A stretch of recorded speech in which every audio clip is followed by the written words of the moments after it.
Greetings, everybody. Welcome to So Dates Live. Can I get a little bit of yes, awesome. Thank you. You are too kind. Good evening, everybody. Welcome to this month's edition of So Dates Live. I am Sean Garvey. If you are new to the program, this is the show in which we bring on daters and couples to come on the show and talk about all things considered dating, relationships, and so much more, and might even find that special someone. Now, I want to update you guys that we're going to start becoming more couple focused, if you will. What does that mean when I say couple focused? We're going to be bringing on more couples on the show to give expert advice, testimonial stories, and so much more to help single people date better.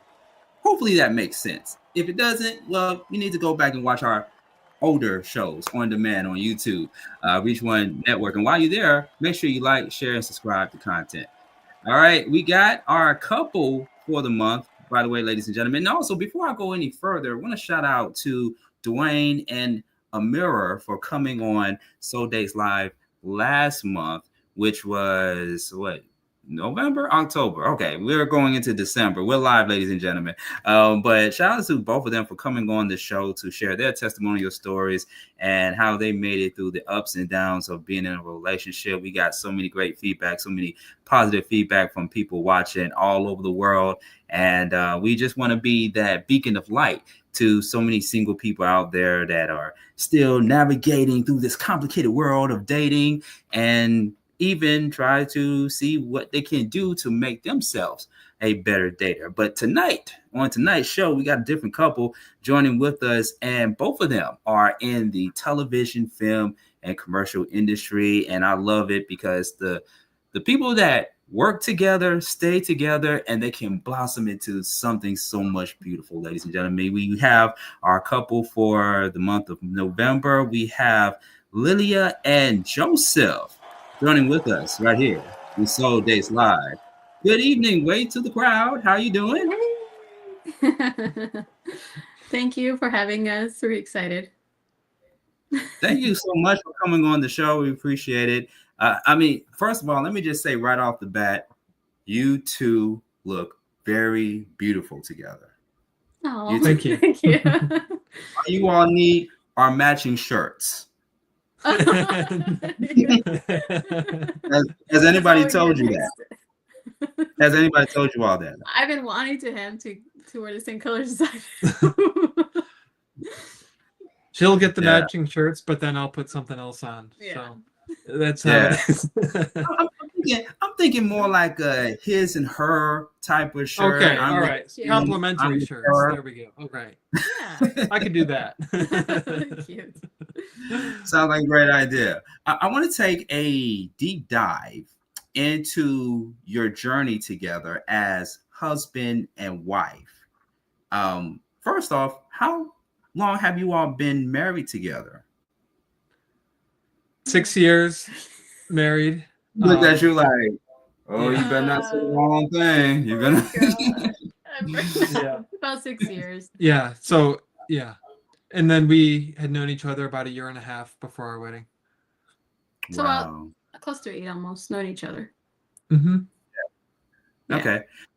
So we're going to take a deep dive into that a little bit later on in the show. But let's start with you, Lilia. Okay.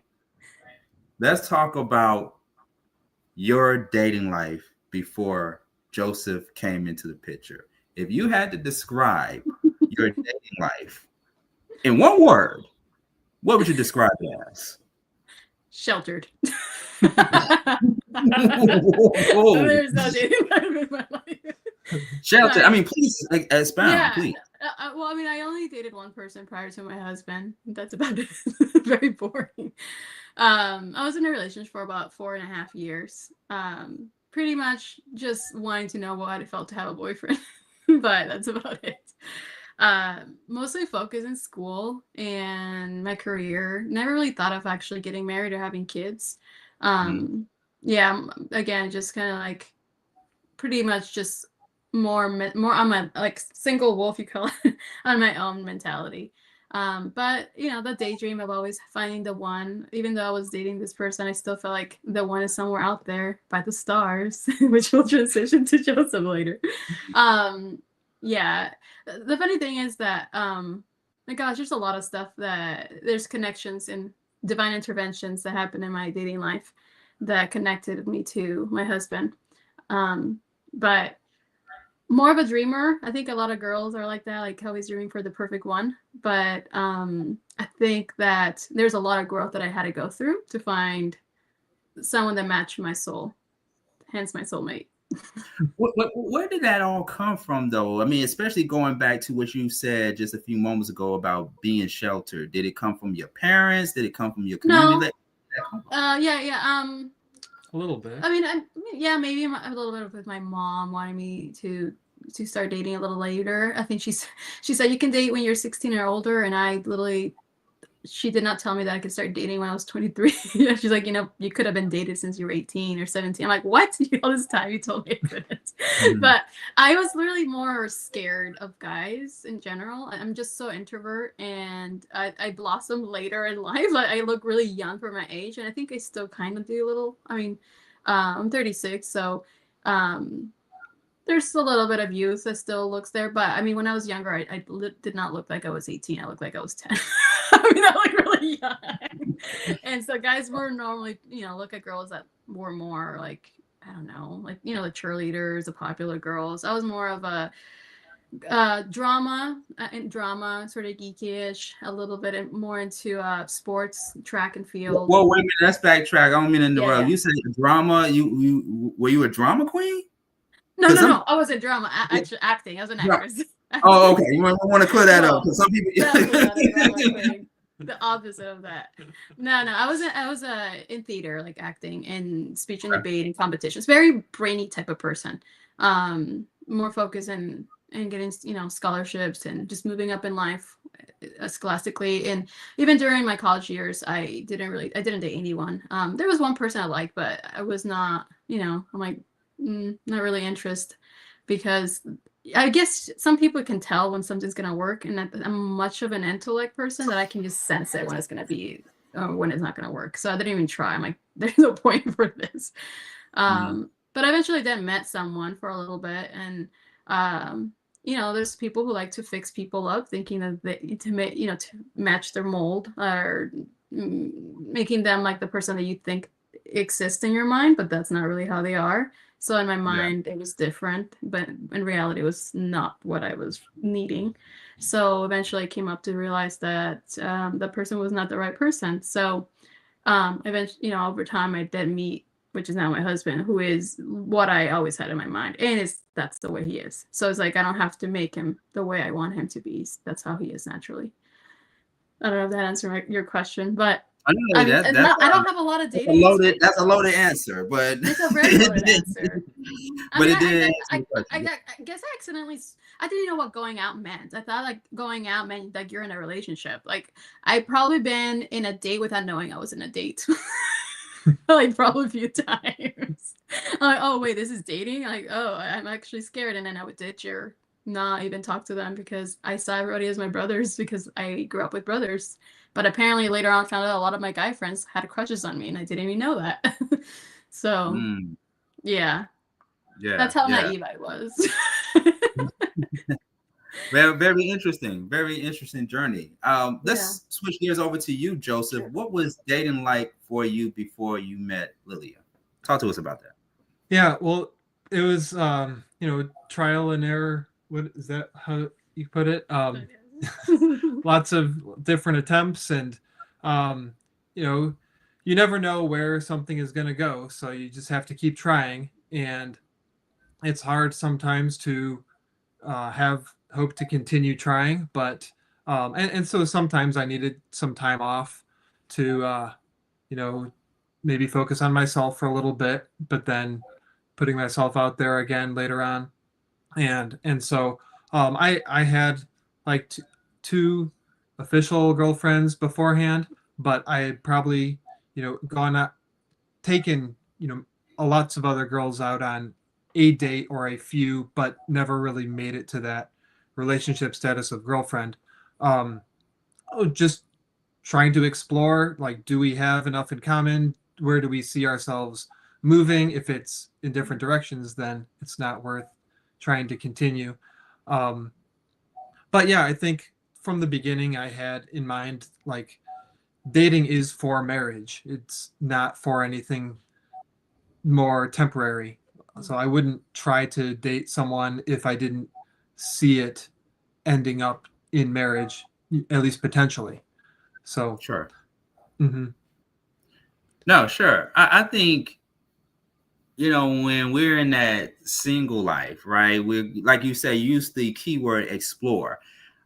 We find ourselves going to explore different types of people to see which one sticks, see which one doesn't stick, and what have you. And it could take a while before, it could take a long time before you can actually meet that right person, that one right person that is on the same frequency as you. And I think in Mhm. today's world, in today's society, because we still consider this society as a microwavable society, people want it now. Like, oh, I want my Mhm. Mr. Right, or I want my Miss Right tomorrow, or today, and what have you. And I think we forget that that's not how it works. So That's yeah. so true. Mhm. Yeah. Um, let's talk about the two of you. How did you all meet? How did this union come together? Starting with Lilia. It started, okay, so after the breakup of my first boyfriend, I was heartbroken, of course, but at the same time, I was actually excited because I'm like, oh, finally, I can be free. I have this song, like, I want to be free. Just kidding. I just got this song. I was single for like a week, and then I met him. Yeah, it was weird to be single, actually, because even when I was dating, or even prior to even dating anybody, I was always like, my mentality's been like, I'm a person for one person, like, just that's it. Like, I'm a one, like, I just cannot do more. I can't date any more people. Like, when I like a car, that's the car. Um, oh, are you there? Just keep Oh, going. okay. So we met, so there was at work, one of my friends told me to go on Catholic Match. It's this website where Catholics who have, who are in the same faith, different levels of their faith, of course, they all go in there. And so I entered just for curiosity, to be honest. And I never really saw myself like actually dating. I did have an experience before that, where before I dated anyone, I tried online just for fun, and my brother ended up playing a prank on me. So I never thought I could trust that again. That was funny though. But yeah, I met him on Catholic Match, and we started talking. I think right away I felt like a connection. Our emails or texts started to become like paragraphs and pages long over, as we went along. Um, but after, I mean, I don't exactly remember when it was, but I know that I think it was maybe a few days before I started talking to him, where I had a dream about my future husband. And there was a lot of healing that happened in that dream, where it was very divine intervention, where I saw God in the form of an older man, talking to me about what I loved and did not like about my previous relationship. And anyways, in my dream, I woke up very clearly. I heard the voice, and I don't know if you had the experience where you can hear your voice, but then there's certain thoughts that are not your thoughts, and it came into my head. It was like I woke up with this voice that said, I have created your husband according to your soul. And it was so profound because I was heartbroken. Like that night before, I was literally went to bed crying, and I just asked God to come and, come the Holy Spirit to like fill me with his presence, to heal me. And then that dream happened. And then the next day I woke up completely healed. Like there was no signs of depression, anxiety, like nothing happened in my life, like other than just feeling joy and this hope. And so then, like, I told my friends, and I had a group of friends. Now, our background was Catholic, hence Catholic match. There's a prayer group that prayed and prayed with me, and they told me, like, some people have, like, the gift of prophecy, I guess. They said, your husband is around the corner, and me being cynical and, you know, at that point, like, doubting, I'm like, yeah, for God, around the corner is for, like, 10, 20 years from now. But it was literally, like a week later around the corner. And so when they prayed for me, they told me that he kind of looked like Jesus, a little, you know, that he was, you know, similar personality, like kind of like a little description. And the funny thing is, like, when I met him, the first thing I thought, I'm like, he kind of looks like Jim Caviezel a little bit for the Passion of Christ. So anyways, that's how it happened. It was very, I mean, there's a lot more that can go into it, but just the initial part, it was definitely through a dream and a Catholic match. You can take it from Wow. there. Like Passion of the Christ. Like I forgot what the actor's name. I know his name starts with Jim. Yeah, Jim. Yeah. So I can kind of see a little resemblance between you and Jim. Yeah. A little bit. Yeah. During the summer he looks more like but no, yeah. Yeah, you go ahead. Yeah. But you can go ahead, Joseph, and pick up where you. Yeah, so I had been on Catholic Match, the website, for about a year, and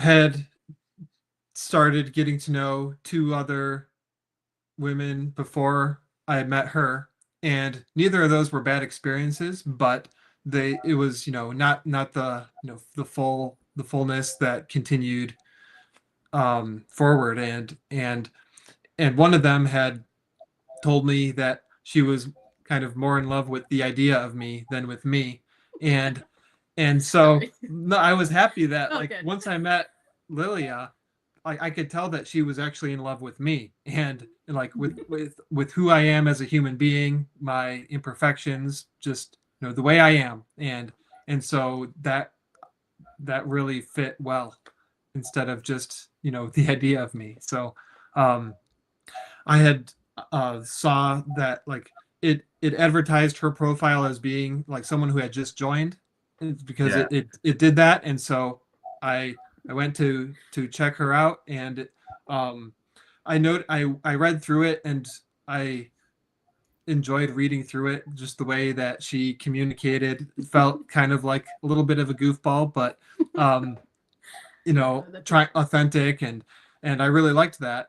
But I saw that she said she was, like, interested in people living within the state or a few hours, and I was in Idaho at the time, she was in Washington, and so I thought, oh, maybe she's not interested in me because I'm too far away. But I'll like a couple of her photos, and we'll see if anything happens from that. Now, you know, this is, I was kind of surrendering this, like, you know, probably nothing will happen from this, but you never know.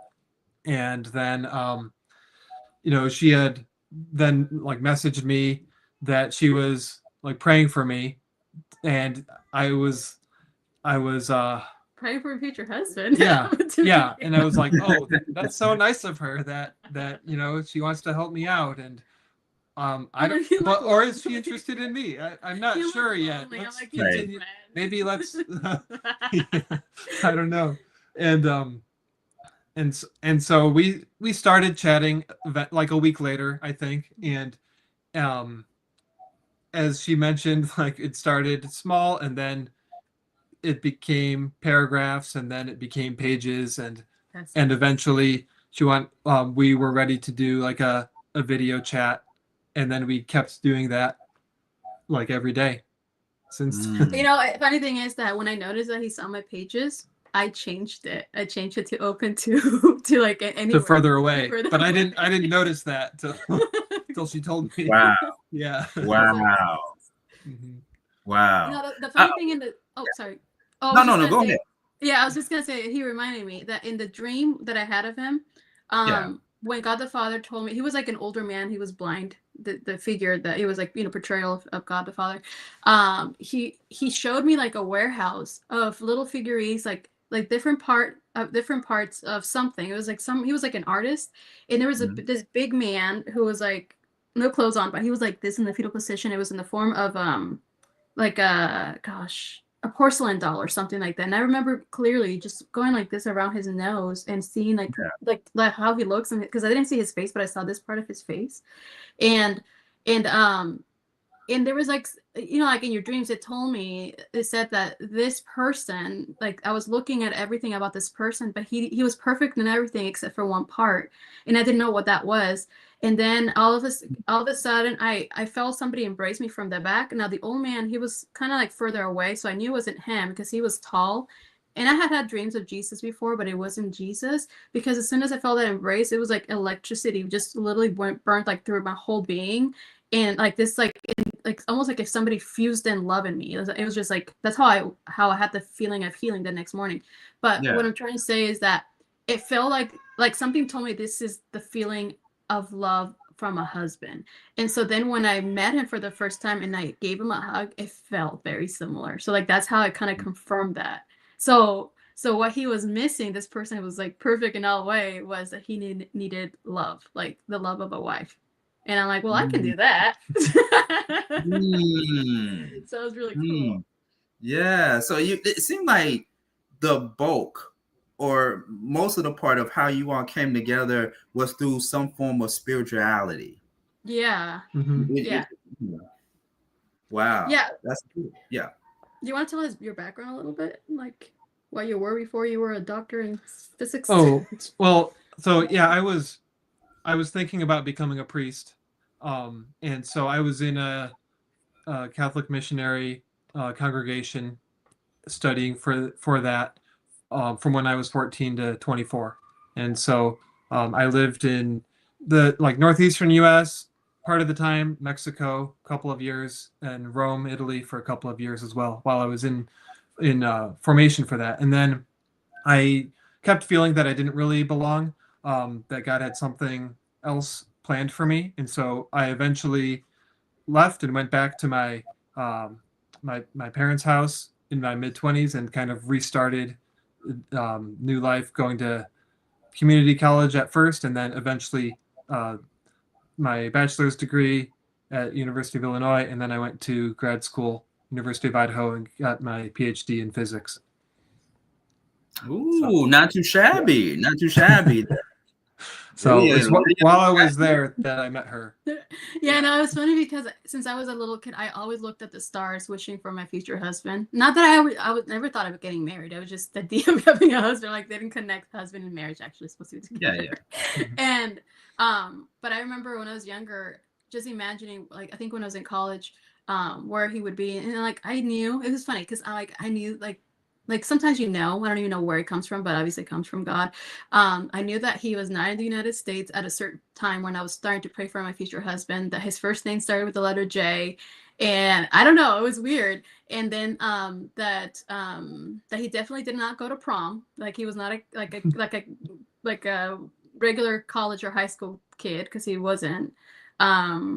And yeah, he ended up like being pretty much similar to what I thought. And but I remember praying specifically for my future husband to be someone that was guarded and hidden in the heart of God. And yeah, he was definitely hidden because I prayed. Now, let's be clear about something. Joseph is also in the Bible. Yeah. And Joseph is close to Jesus, because Jesus and Joseph have the first letter in their names, J. Yeah. So, hey, I mean. So God told me, like in my dream, not my dream, but as my formation, and this is like I'm sure we'll bring this up again, like, what I advise to other women, but he has, first of all, the challenge has been learning to recognize the voice of God, and then the obedience. And then the third is to form myself in God first, like get to know him, fall in love with him. Like he's my first love, then is the husband. So then I can recognize the love of God in my husband instead of just focusing on the husband, because then you miss out. And so when I was praying, it was definitely a gift. It's something obviously not earned, but it's something that's just like a bonus, like, hey, you've been doing great. I just want to do it out of my love for you, rather than like trying to work hard to be the perfect person I can to meet someone like him.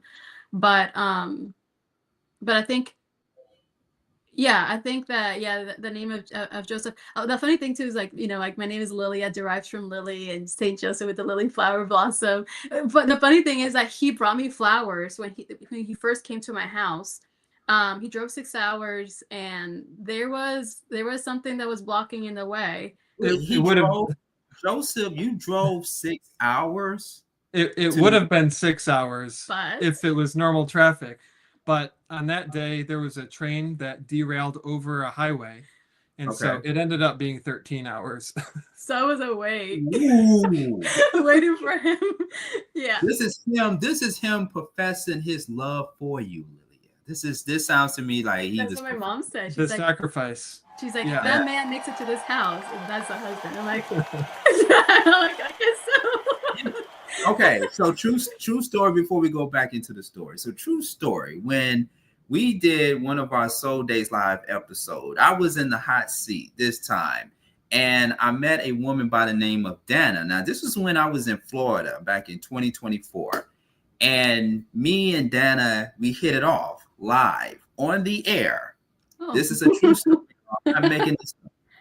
So what I did was I drove 5, which seemed like 6 hours. No. I'm exaggerating. Here I am exaggerating. I drove 2 hours. 2 hours to Tampa, Florida, because I was in Gainesville. So here I am driving from Gainesville all the way to Tampa, Florida, to meet this lovely woman that I got matched with on Soul Days Live, and we hit it off. We had a great time. And that same evening, I drove 2 hours back to Gainesville because I had to go to work the next day. So when I say that if it's meant to be and it will be, then you would drive 2, 4, 6, 10, 13 hours. Yeah, that's true. To go meet somebody. We're going to get back into the story, ladies and gentlemen. We are at the bottom of the hour right here on Soul Dates Live. And we are talking, for those who are just tuning in, we're talking to Lilia and Joseph. 6 years of marital blitz. And we have them joining with us right here on Soul Days Live. And speaking of Soul Days Live, you can be a part of the show. All you got to do is email us, souldayslive@gmail.com. If you are a single person and you want to share your story or potentially get matched with somebody that you maybe want to, boo up with or go on a date with, or if you are already in a relationship or you're a married couple and you want to share your story and give us some expert advice. And when I mean us, I mean single people like myself. Email us, souldayslive@gmail.com. That is the email address. And fortunately, we are joined by our special guest co-host, ladies and gentlemen, coming from the West Coast, where they say the West Side is the best side. We are joined by Media Personality Samantha right here on Soul Days Live. Hello, nice to meet you. All right. Hello, Samantha Goldberg. Joining with us. And yes, we got it here. Oh, yeah. Pretty close. So we're gonna get back into your story, Lilia and Joseph. But I want Samantha to let everybody know a little bit about Samantha. Who is Samantha? Your background and all that great stuff. Well, okay, so I'm a media personality. I've been on the red carpet for over 30 years. I am one of the pioneers in reality television. I was with E! For a really long time. I did a wedding show called Whose Wedding Is It Anyway? And Married Away and various others. And I've worked on camera pretty much most of my working life. So I've done everything from lifestyle to beauty to celebrities of all different types, and learning about them, talking about film, about television, and about everything in between. So that is my experience. Ta-da! That's awesome. Now, is it fair if I, myself, Sean Garvey, can ask you your status, relationship, marital, single? What are we looking at? Okay, so my status is I'm getting to know somebody. Actually been talking to someone I really like, and it's taken me a really long time to get here. But, in the dating world of today, it's a process. It's not like it was. I'm aging myself here. It's not like it was before I got married, because I was married one time. But it's it's a process. You find someone, you like them, you want to be very real with them, and I think that it takes kind of going back to how things were in the olden days to really get there, because in today's dating world, it's so impossible to really cut through all the meat and potatoes to get to know somebody, because you're online and you're asking the right questions and you're dating 5 other people. And so I'm in that stage right now where I met somebody that I can be super real with, and it's really cool. Wow, that's awesome. Awesome. Yeah. So Lilia and Joseph are joining with us, Samantha, and you can pick up where I left off at. For those who are just tuning in and may have missed the first part of the show, just to quarterback a little bit, we were talking about how Joseph and Lilia met for the first time, how they met through spirituality, what Joseph's dating life was, what Lilia's dating life was in the beginning before they got with each other. And so now, 7 years later, here you are, marital couple and what have you. So I want Samantha, I know you have tons of questions. You have tons of questions. So I interview for a living, so I'm going to be interviewing you guys. It's kind of awesome. Sean's a nice guy. I'm the guy that kind of, well, I'm not a guy, I'm a girl, but I'm the kind of person that kind of I ask the questions that are a little not so typical, because I like to get to know somebody. And so I was watching you guys before you allowed me to come into the conversation, and I was kind of thinking to myself about the dynamics of you two, and I was studying both of you and kind of figuring out the dynamics. And I'm like, you've been together for 6+ years? Yes. Is that correct? Yeah. And how did you guys married 6 and about 8 knowing each other. So all together, right? Yeah. Yeah. So let me ask you a first question, because I see you guys, you have your arm around each other and you're looking kind of cozy. But what do you think the magic is? Like, why do you guys think you're together? It's 6 years, 6+ years. Like, why is this still working? Why do you think that is? I think that personality is part of it. That we have 2 compatible personalities. We're actually the same. We're both INTJs. If you know the Myers-Briggs personality style. Yeah. Yes. And so INTJs supposedly are more compatible with 2 different types, INTJs themselves as well as ENFPs. But we happen to do really well together. We're 2 great nerds. Yeah. Let me ask you a question, because I'm a complete opposite of you guys. I'm a total extrovert. So I'm everybody in your face. Have you guys ever dated people of the opposite? I mean, did that work for you? Didn't work for you? Have you found that like being like kind of one of a kind is a better fit all around?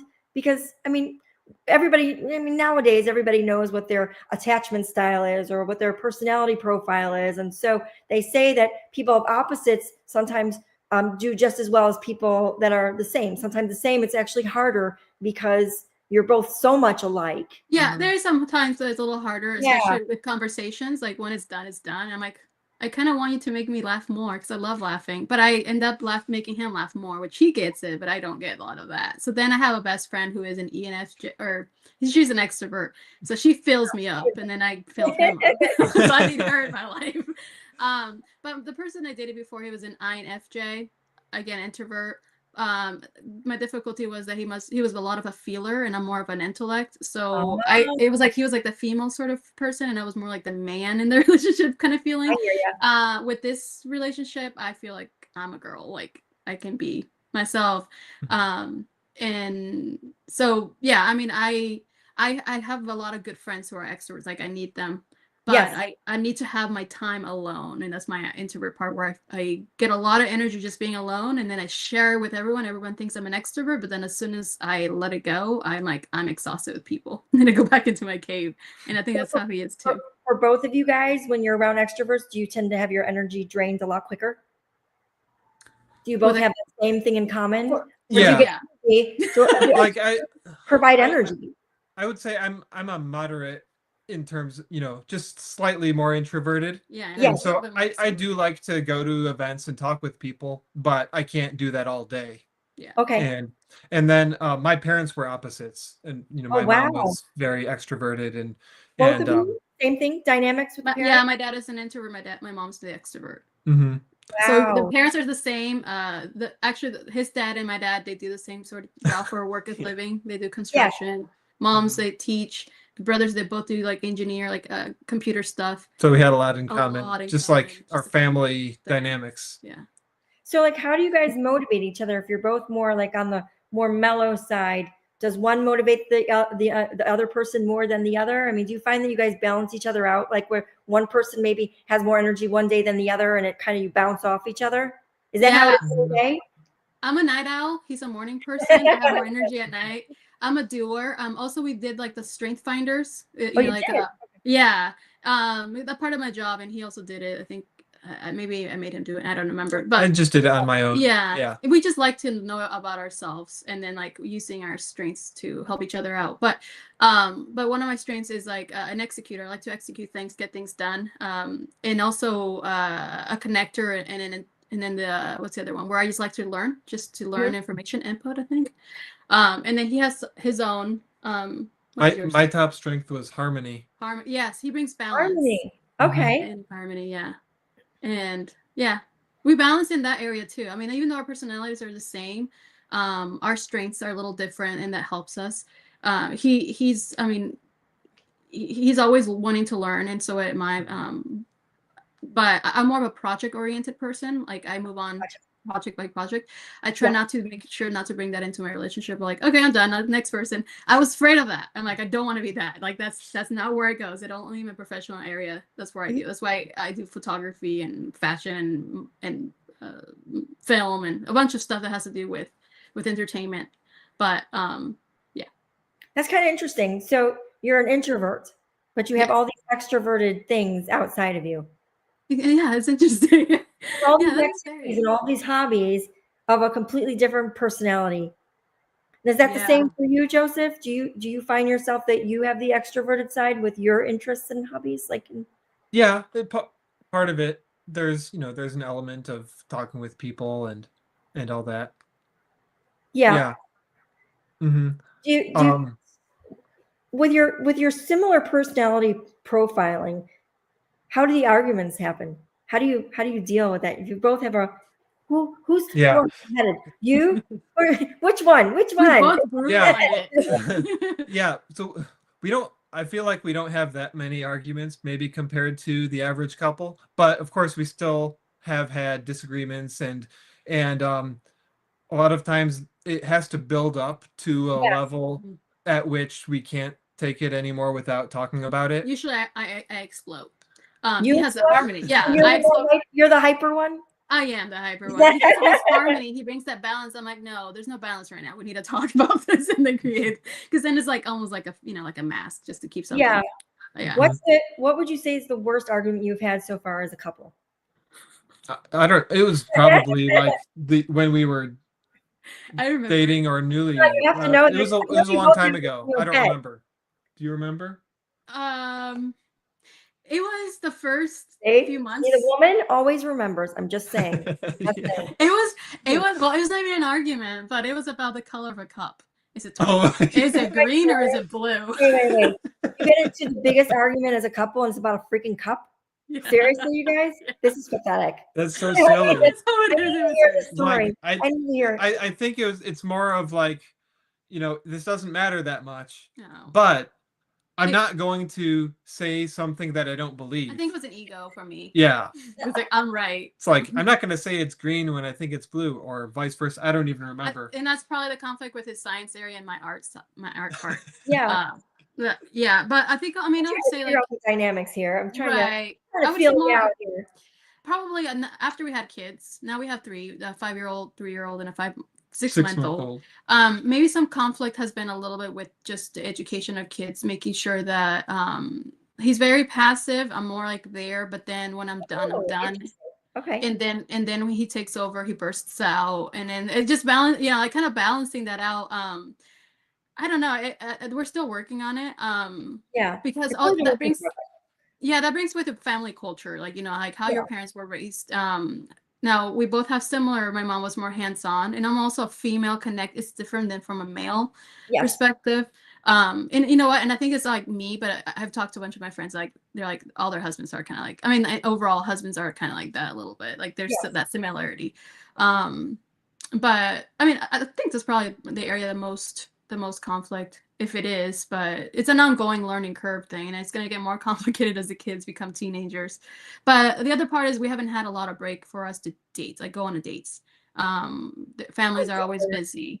So so how do you keep I mean, obviously you guys look very connected now, but like when the cameras are off and the makeup's off and all of that, so how does that work? How do you stay like in the romantic mode when you haven't been on dates? Like how does that, because dating is important. You got to find time for yourself as a couple, and you need to make time for each other because you're bringing different dynamics into the relationship always. You're always working. You have different interests and you have different interests. So you're always bringing new things into the relationship. So why do you not find time for the date? Why do you not make the time? That's the thing. That's the thing. I make things happen. And my husband, he's like, I don't have time. I'm like, just put it in the calendar and it will happen. Like, just tell me. I think communication is an area that we need to work more. Yeah. So everyone needs to work on communication. Everybody does. It's a work in progress forever. And I think that's a strength. Is like, I'm a doer. I want to get things done, check mark, and move on.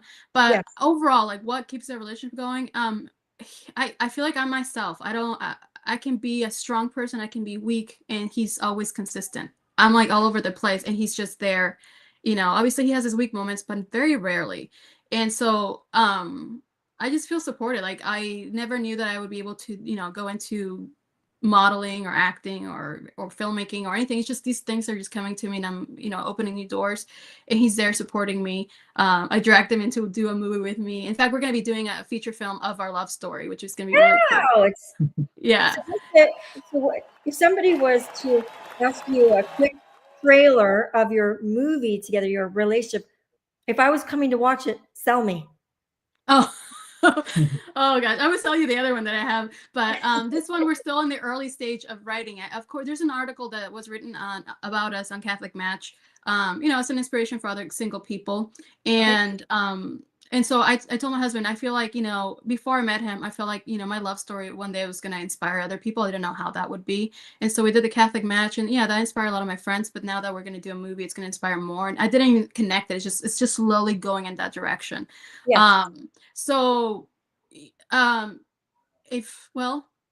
it was a trailer, and it's kind of hard to say because we're still writing it, in the script form, but the basis foundation is already there. So it's you know, love beyond the stars. You know, hope and truth is always there. Stars. Okay. Yeah. Hope never ends. Got it. Okay. Yeah. What would be your tagline if you were promoting this to a producer right now? Say I'm your producer. What would be the tagline of the film? Why would people want to watch it? What's so great about your relationship? What is your tell us? Like, I don't know, you heard the part of my dream. I think the tagline would be, I created him before according to your soul. So not manifestation, more you create, right? Yeah.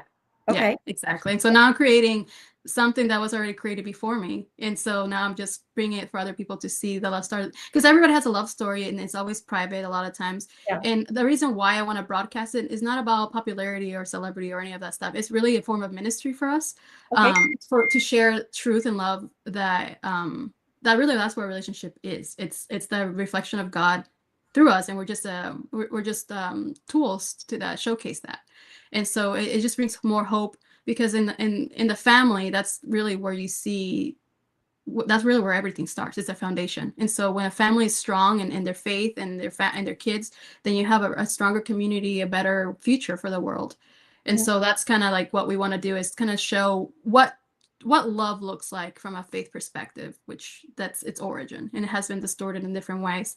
And we see that in our society, how a lot of kids, you know, unfortunately, there's homelessness. There's a lot of kids who are in foster care, and so I never had that experience, and I don't want my kids to have the experience, and I wish no one had that experience to now be without a parent.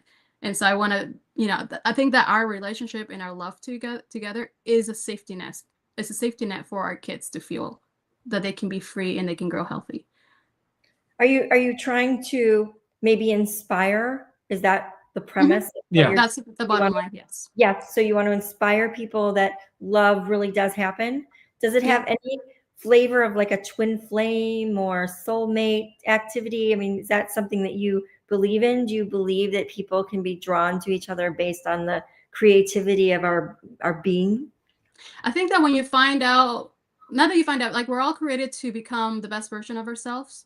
And I think that when you reach to that point, or you're at least in that path, you meet that, you know, if your vocation is marriage, because not everyone is meant for marriage. Like there's people who are happy being just single, or, you know, or other things. But when your vocation or calling is marriage, and you find that joy, and that's the area where you're going to be the best, then the people who are in that path will be drawn to that, because you really attract the other version of you. So yeah. Okay, so I'm going to ask you guys individual questions here because I'm trying to help you with your film.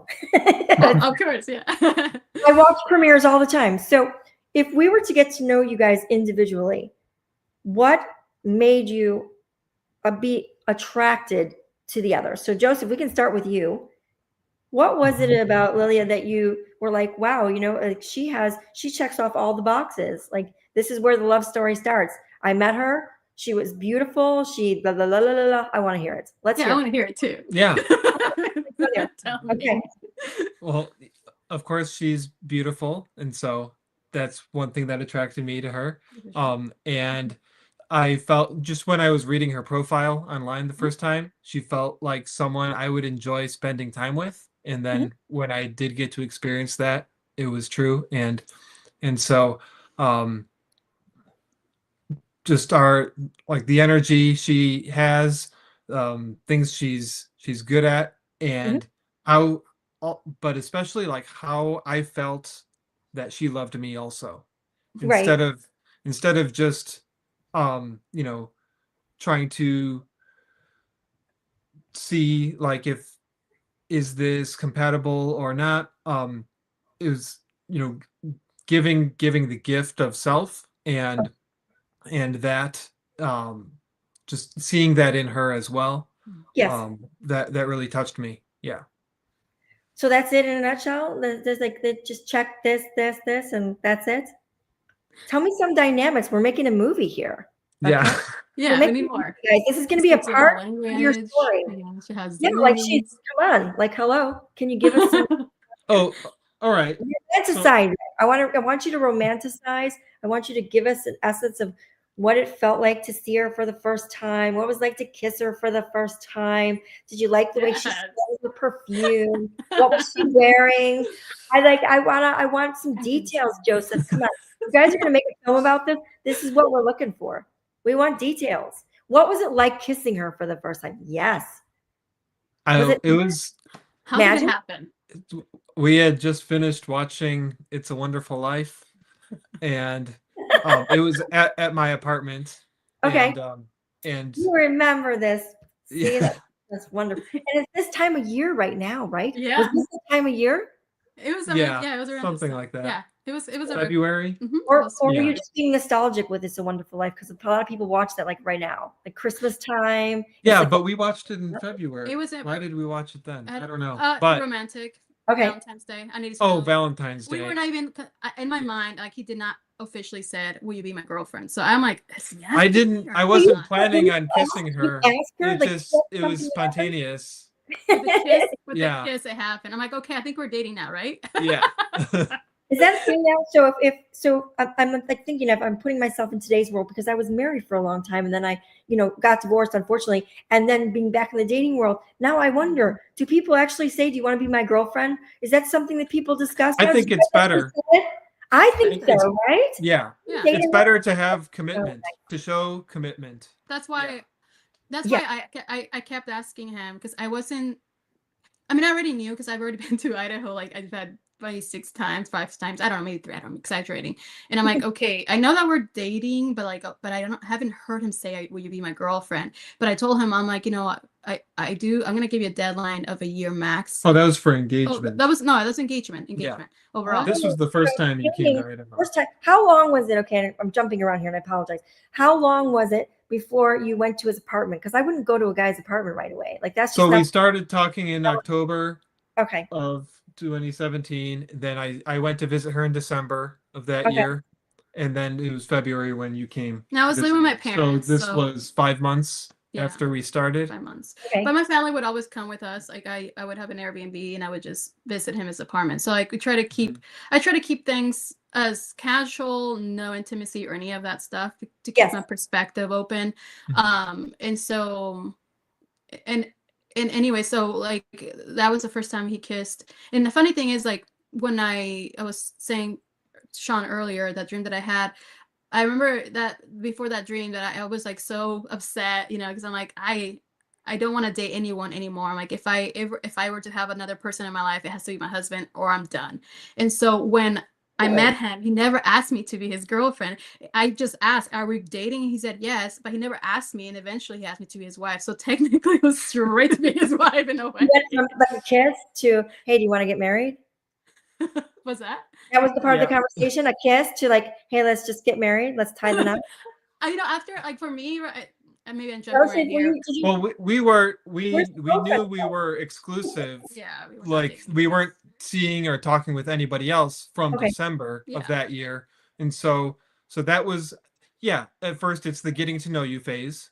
Yes. And then, after the kiss, then we talked about it because you brought it up. But I think it was official at that point. You did give me a hint though, because he was just getting, he gave me a hint because I just opened my Catholic match and you're supposed to pay like a subscription. I don't know what it is.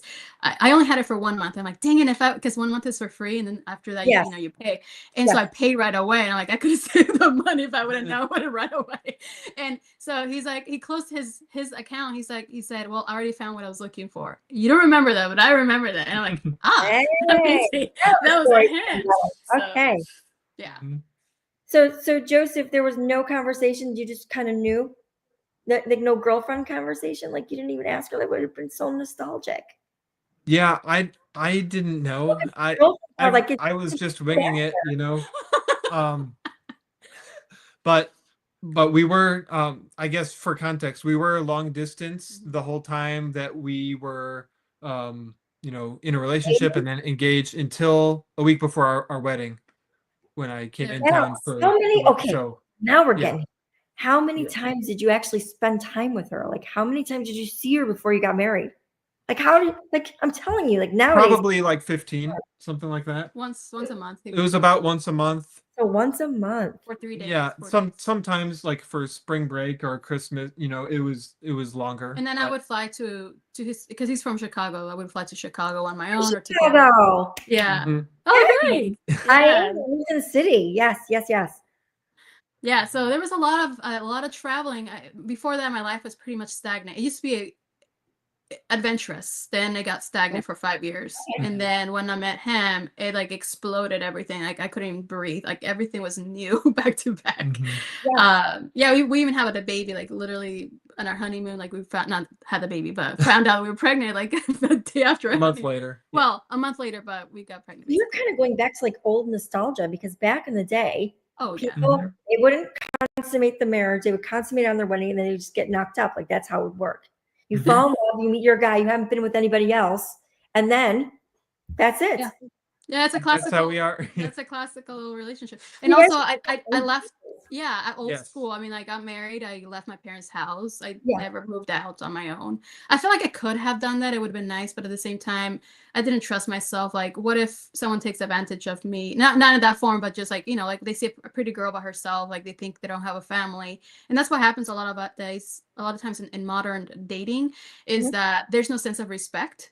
A lot of times men don't respect you when they see you that you don't have a support system or a family or friend. They just think you're just one of many girls, and in that way, if you allow yourself to be in that way. And I didn't want to be taking that because I'm like, I invested so much in myself just for someone to just take advantage of me. I'm like, I'm not gonna do that. Like have some dignity, Lilia. So that's how I felt at that moment. It might be a little personal, but so before you met Lilia, was there anybody else that came close to being the one? Like, did you ever find somebody that was local and you were working towards it and it just didn't work out? Like, did you have any trials and tribulations about that? Well, I had mentioned before that I had 2 official girlfriends before, but each of those was like 3 or 4 months, and I saw that it was not working out in one case, and in the other case, she broke up with me, but it made sense afterwards. Like I was kind of glad it didn't They know continue the later. So yeah, I would say nobody really came close to Lilia. There was one girl, but it wasn't not the ones that you were dating that said, you need know, someone more that than makes you smile. She's giving more information than you are, Joseph. Yeah, that's how it is. I see what's happening, the dynamic here. So let me ask you guys a question. Joseph, if I was to ask either one of these girls that you dated for 3 or 4 months, what would they say was your best quality and your worst quality? What would they say? Ooh, I love those questions. I don't know. Getting all the details, Lilia. Yeah. This is gonna be the first time hearing this. The answers the question. I don't think there's any way I can answer that question accurately. It's so hard to know what's in the mind of a woman. That's how it is. Is that seriously every guy? Okay, I'm telling guy you. knows if he's being a dog. A guy knows if he was being a jerk, or the dynamics of his best and his worst self. Every guy walks away from a relationship knowing deep down what worked and why it didn't work. So let's go there. It didn't work because of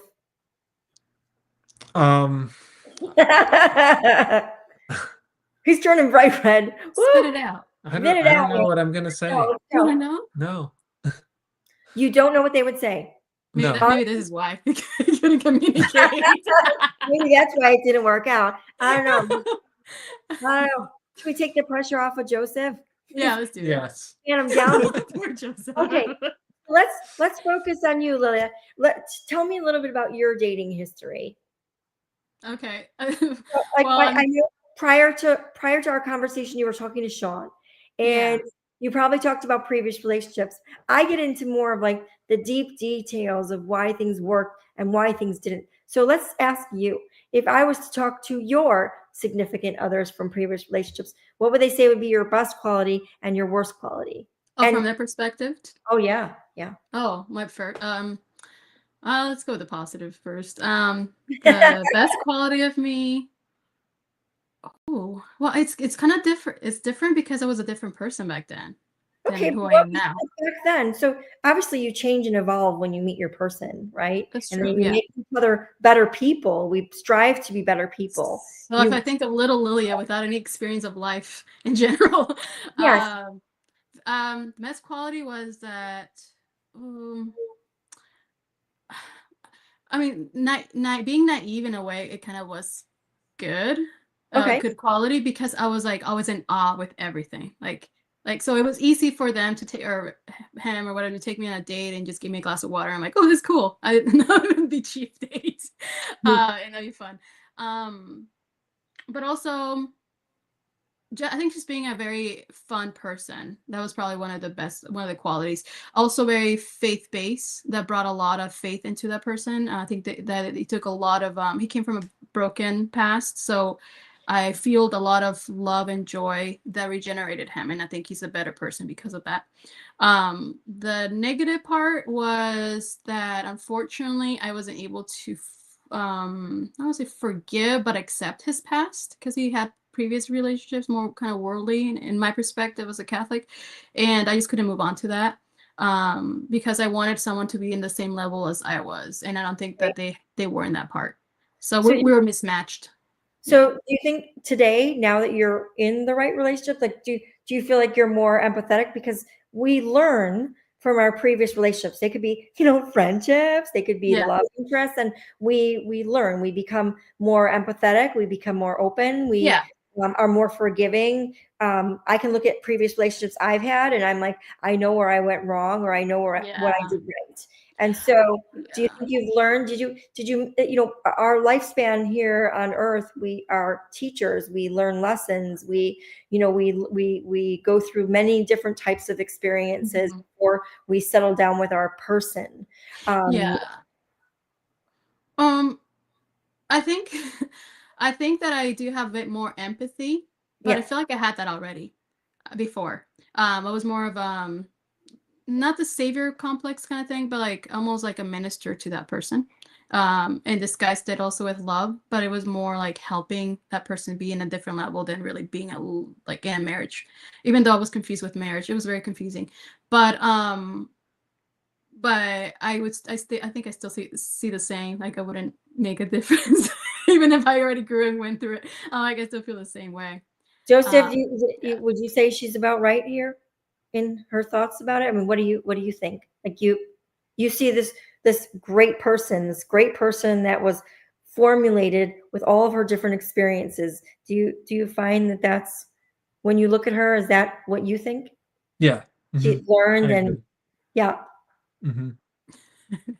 She's laughing like, oh boy. No, I'm fine. It's fine. And no, yeah, it's a great question. I thought about this. It just reminds me of like some people that I knew or that were my friends before, when they found out that I was dating somebody, and then when they finally met her, I think they had an idea, or maybe they had some expectations of her, and then after they met her, they were really impressed. Like, they were not expecting like as much of a match as she would be for me. Oh, I've never heard that before. And so there you go. Do they think I was like this, Yeah, what did they, I want to hear when they first saw her, like, you know how guys, I like to ask people, what did your friends think? What did your friends think? Yeah. She was pretty. Let's hear some details. Like, pretty, smart. You can still say the word hot. I mean, that's okay. It's not off the charts here. Yeah. Well, I think what they were, of course, you're beautiful. Thank you. That's easy for anyone to see, but Okay. but what they were blown away was when like, you would talk, and it was like some of our faith-based conversations, and just from your authenticity of the search for truth, and like the questions you asked yourself, and the way you challenge other people as well. And so that was my question is what they perceived before. Yeah, well, I don't think I'm watching your it's face, just like, Lilia, and I'm like, she wants something she could ask. Yeah, she's got some what questions. did they thought of I it? don't know. I mean, I don't know what they thought, but they did tell me afterwards that they were really impressed. So, which means that they thought something different, and you exceeded their expectations. Okay. So maybe that's your perspective of interpreting, thinking that's probably they thought it was someone that might not match you. And then when they Perhaps. saw me, but they never said that, right? Right. No, they didn't say that. That's what you assumed. You assumed that. Maybe. I never thought about that, because I do have like excuse the word, but according, this is my brother speaking, not really me, but a bitch breast face. That's why I never dated, because people were scared of me because I'm like this. But that was my match, because I was freaking You out. have a Like, poker face, right? A poker face, and that's the INTJ, by the way. It's yeah, you don't know me, but I'm like literally know everything about you, but you have no idea. Face, Yeah. right? Yep. How does that work in the relationship? Poker face. I've seen the Poker face. I want to know. Like, Joseph, do you see the poker face?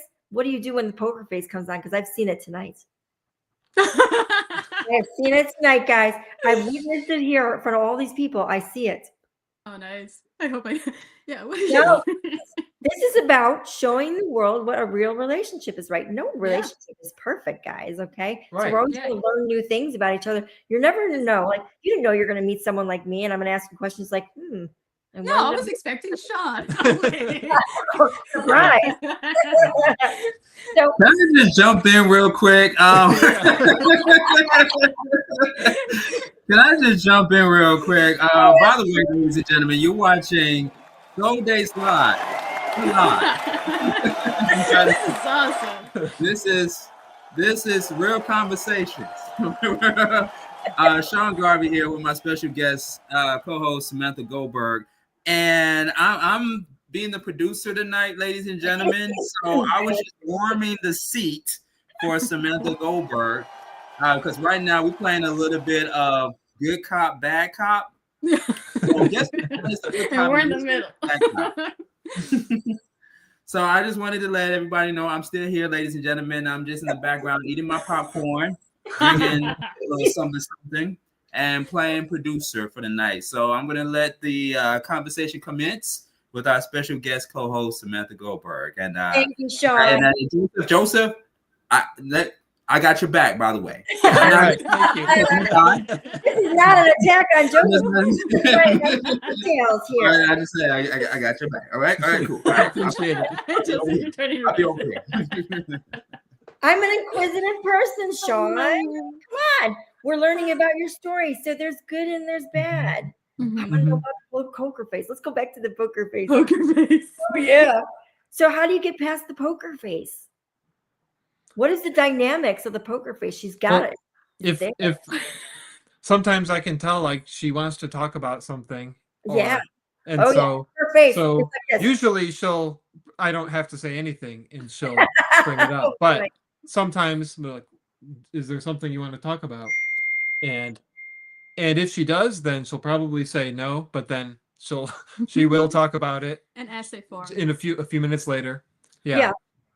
Does it like kind of fall? Yeah, I'm just saying I'm very good at reading people. I've been doing it a long time. So I'm looking at you, Lilia, and I'm like, oh no.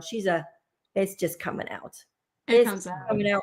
That you're probably a hot-headed female sometimes. It happens. I sense this, it can come out. It can happen. We can't if it's bothering one of us, then we can't leave it for another day. Like it has to be hashed out that day. Yeah. Do you have like bang a pillow kind of, I have one time I threw a brick at a TV. It was a remote control. I got mad.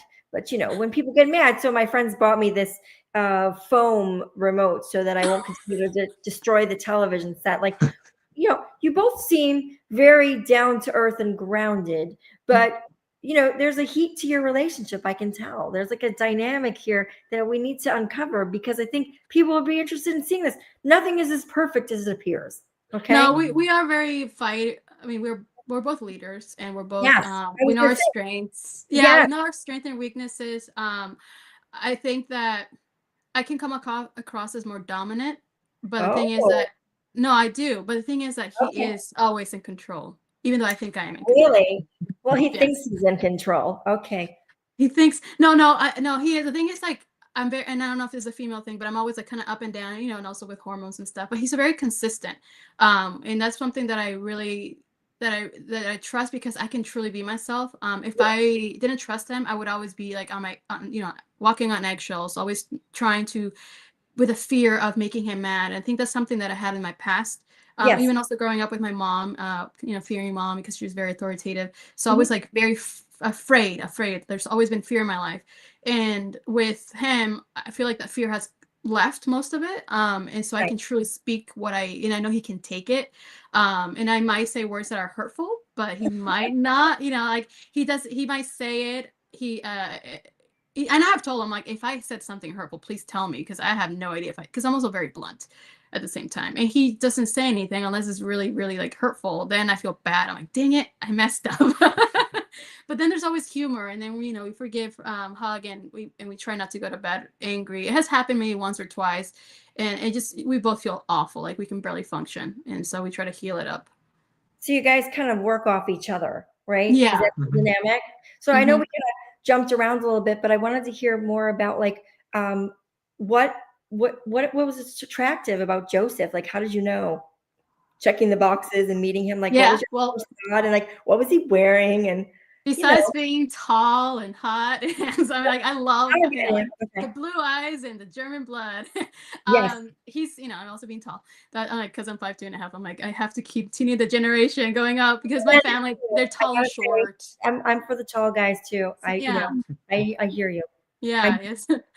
Yeah, I always wear high heels, and I'm like, I need to wear flats, but he has to be tall. Well, besides that, I think just when I met him, well, first of all, before meeting him physically, just through the way he communicate, I noticed that he asked about my family. Like he cared about, like, I feel like nobody really asks about your family; they ask about you. And so he asked about my family, so it made me feel like he cared about me in a deeper level, even though doesn't really know me. Like he cared to know me. He also initiated to come and drive and see me, not say, hey, would you like to go see me? And that's a big red flag. I'm like, if he would have done that, I probably would not be here. Yeah.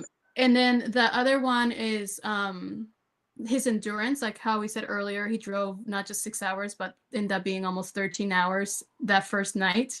And when I met him, I mean, first of all, I felt a lot of peace just talking to him online. Like I always literally felt like being in the presence of being in adoration, or as a Catholic, just, you know, when you're at peace, like the sense of peace and joy. And that's when you know you're in the right place. And so that's what it felt like, peace. And so when I met him, he felt light, very lighthearted, very a sense of like I can see like very fatherly. Even like before he was like I can see that he could be a good dad. Yeah, like he can be a good dad. And very calm. He has a very strong masculinity that hides within the calmness. And so that's what's very attractive, because that's a strength that a lot of times some people can't see. And I was able to see that strength, that I was able to be like at peace with myself. And that whole thing, I mean, besides the physical, I mean, also he's a very peacemaker, very calm. Yeah. He's polite, super smart, but not arrogant. Like he's very humble. And all these, like, I mean, I can go on and on, but yeah, those are the main things that really like felt like he was a one. And also he was like, he wanted marriage. And I also wanted marriage. And I think that that's also something else that I wasn't forcing it on him. Like he wanted not just finding a wife, but he was trying to look for marriage and a wife, not just a wife, which is a difference. Yes, there is a difference. So would you say that you both had the same mindset at the same time about wanting to just progress into marriage? Because you were saying that you literally were dating long distance the entire relationship, right? And so you saw each other, you said 15 times? Yeah, about that, yeah. About I don't want to waste my time. Like, I'm like, if he stays. And kind of early on, she had told me that, or given a hint that a year is enough time to get to know someone.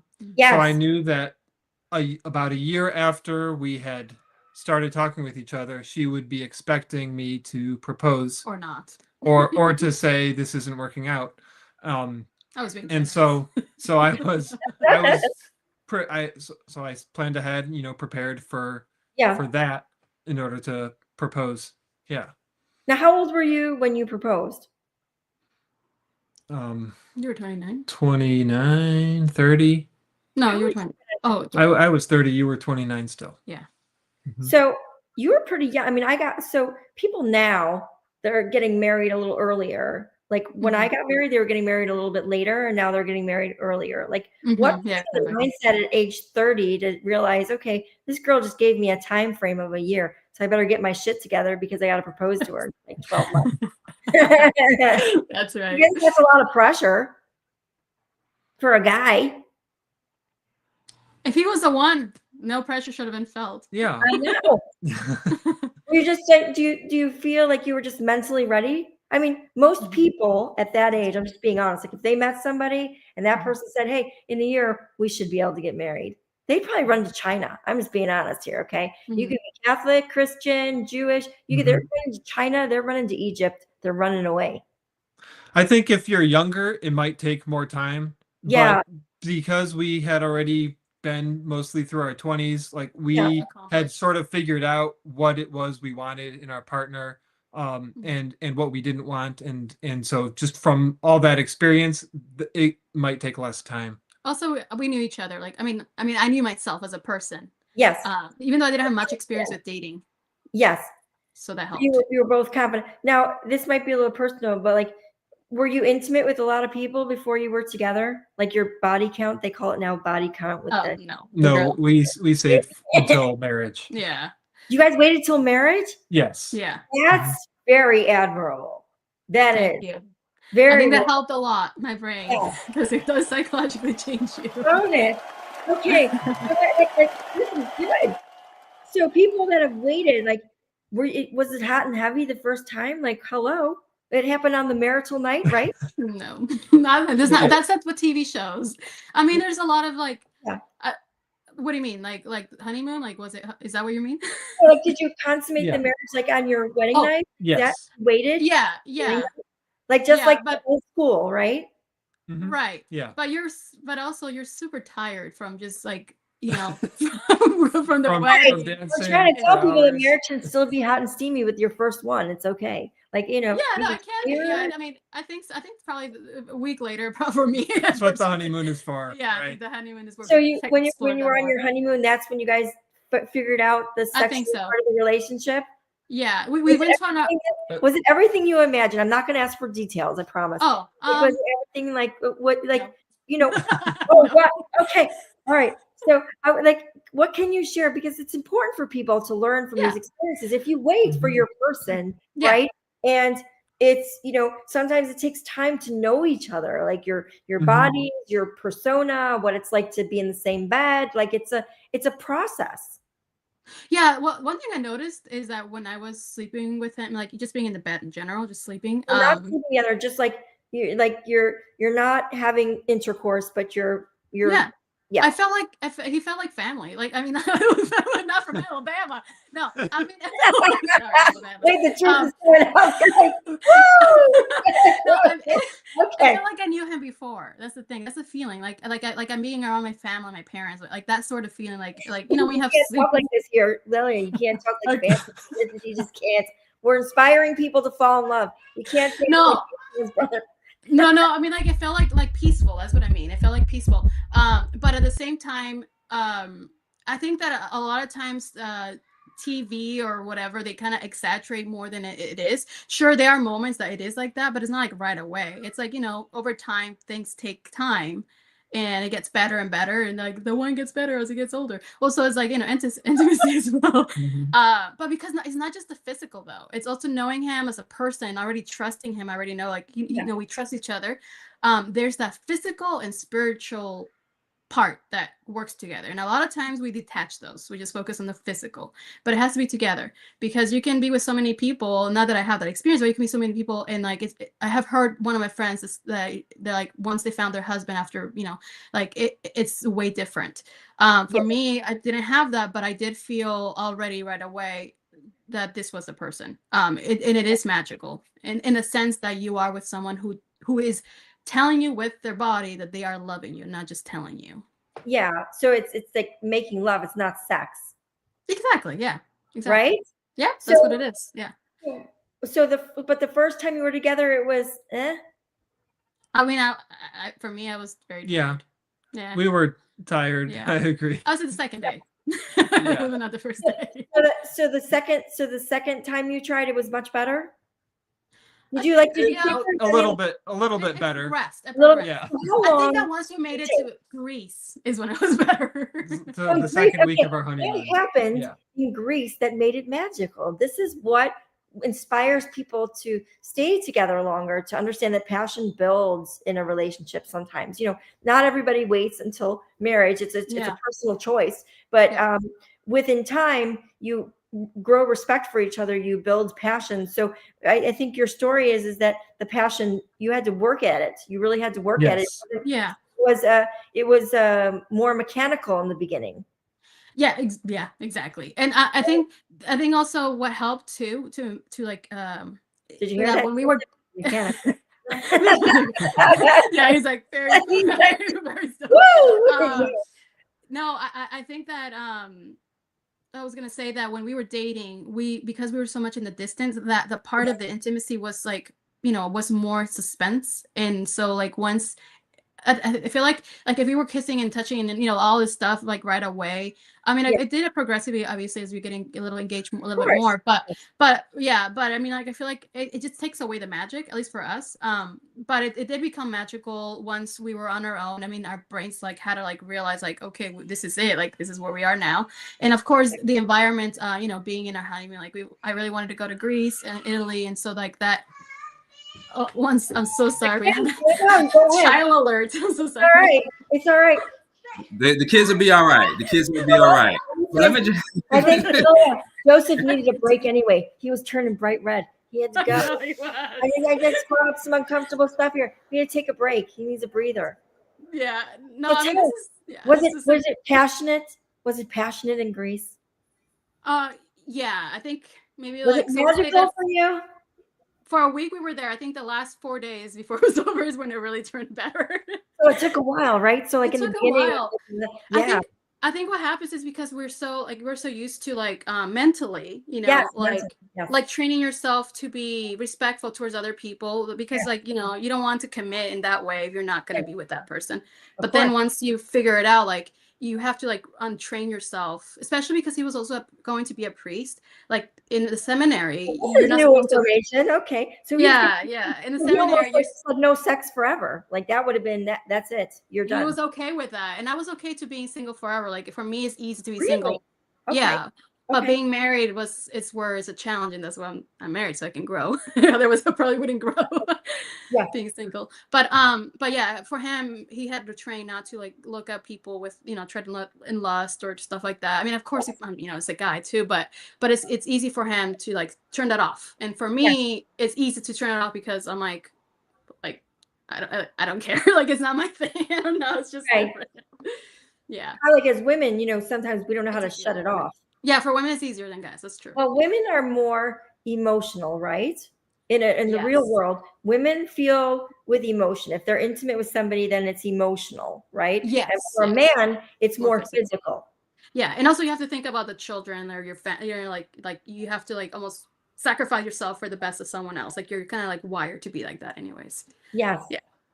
So it's so weird. Oh no, it's not. I mean, it's different. It's different. It's just funny to hear. I don't believe in the word weird. Okay, I believe everybody's different. Different dynamics to their relationship, and what's good for one person or a couple is going to be different for somebody else. So your story is inspiring because you waited the physicality part of your relationship. You waited to consummate the marriage, and then it didn't happen right away. Where most people, right, if they're like fooling around a bit before they consummate the marriage, and like they really want to just jump on each other by the time it comes around. But you guys waited. Yeah, and even if we wanted to, it was not really in us. Like how did you control yourself? Because like you're just not seeing each other that often, and like you're only seeing them once a month. Like how did you control yourself? Like behave and say, I can't sleep with you. Like I have to wait until I get married. Like that would be kind of hard for most people. Yeah, I think that like when you're born without a hand, you don't miss a hand. So it's almost like that. Like because we never had that experience. I mean, sure, kiss the previous person and stuff like that, but not like in that level. So it really allowed for like the innocent love that you would see in like in a person, and so you get to really appreciate them as a person, like really love their their laugh or like little stuff like that, and then you start feeling more like you really feel comfortable just being embraced, like you feel that peace, and it's just slowly progressed. Like you can see naturally how nature starts to kind of take you to that direction, and eventually evolves into more intimacy until you're the whole shebang. But it's like it's a journey that slowly opens up, but it all starts first with the heart, and then it starts to manifest through the body, and it just kind of goes like that. Yeah, I love the old school values you have. See, when I was growing up, right, the first person that I was with, my grandparents had told me, you should wait. You should wait and find the person that you love. I'm not Catholic, but you should wait until you find the person that you love, and he will love you forever, and you will stay together forever. So I did. I got engaged to my guy. I thought for 5 years we were together. I was much younger. The reason it didn't work out is because he was Catholic. I was not Catholic.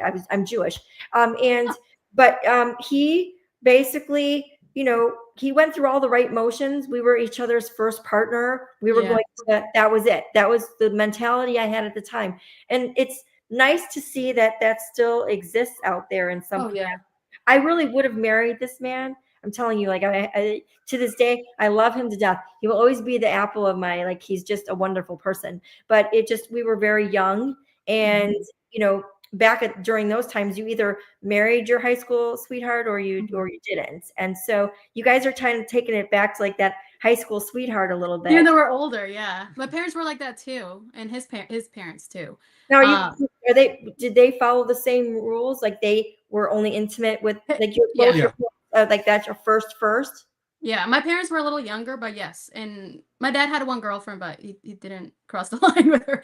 And his parents were like similar to us. They got married older. Yeah, late 20s or 30. Yeah. 30. Mm-hmm.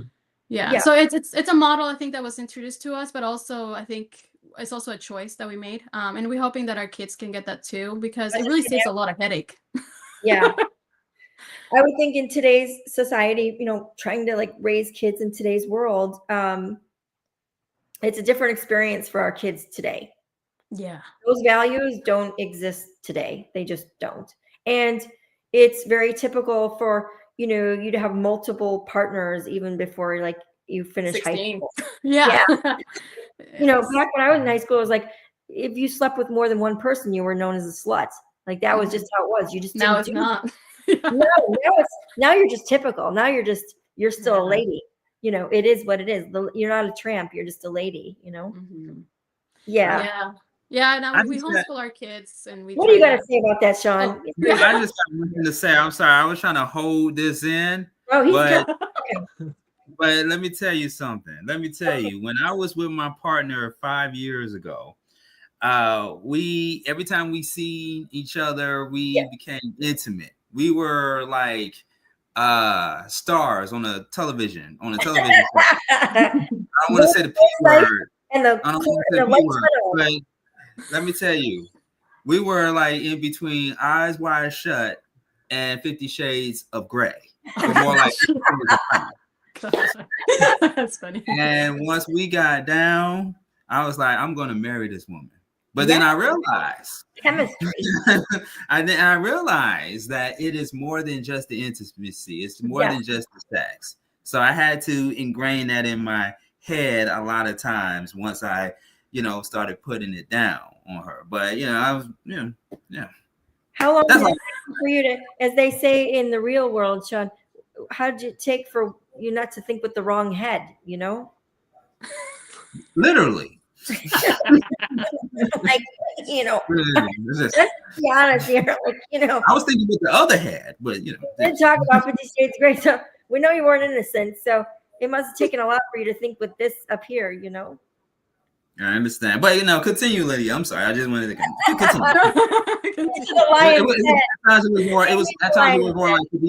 At times it was more like 50 Shades of Black with Marlon Wayans, or more like 50 Shades of Dark Skin.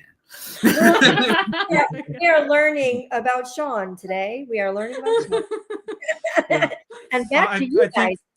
There are different types of intimacy, and so normally when we say intimacy, tell me about the different types of intimacy, Joseph. Yeah. What does that mean? So like the default, what people might think of is the physical intimacy or the sexual intimacy, but there's also the emotional intimacy, spiritual intimacy, intellectual intimacy, just like and so that way, like the way we got to know each other mostly through video chat, we were able to progress quickly in emotional, intellectual, spiritual intimacy, for example, and get to know each other well there and establish a firmer foundation. And I think that really helped us. And left a good thing for last.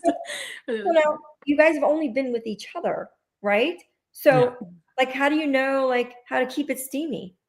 How do you focus on that stuff? Because all you know is experiences from each other. You don't know it about anybody else. So yeah, part of it's hard because of the kids, but you can go. How do you well, I was gonna say that like the steamy part isn't necessarily the top priority. Do you guys have steamy, like sex life? Is it steamy? Do you have a steamy part of your sex life? I think occasionally. It depends on the day and it depends on the kids. That's how it is.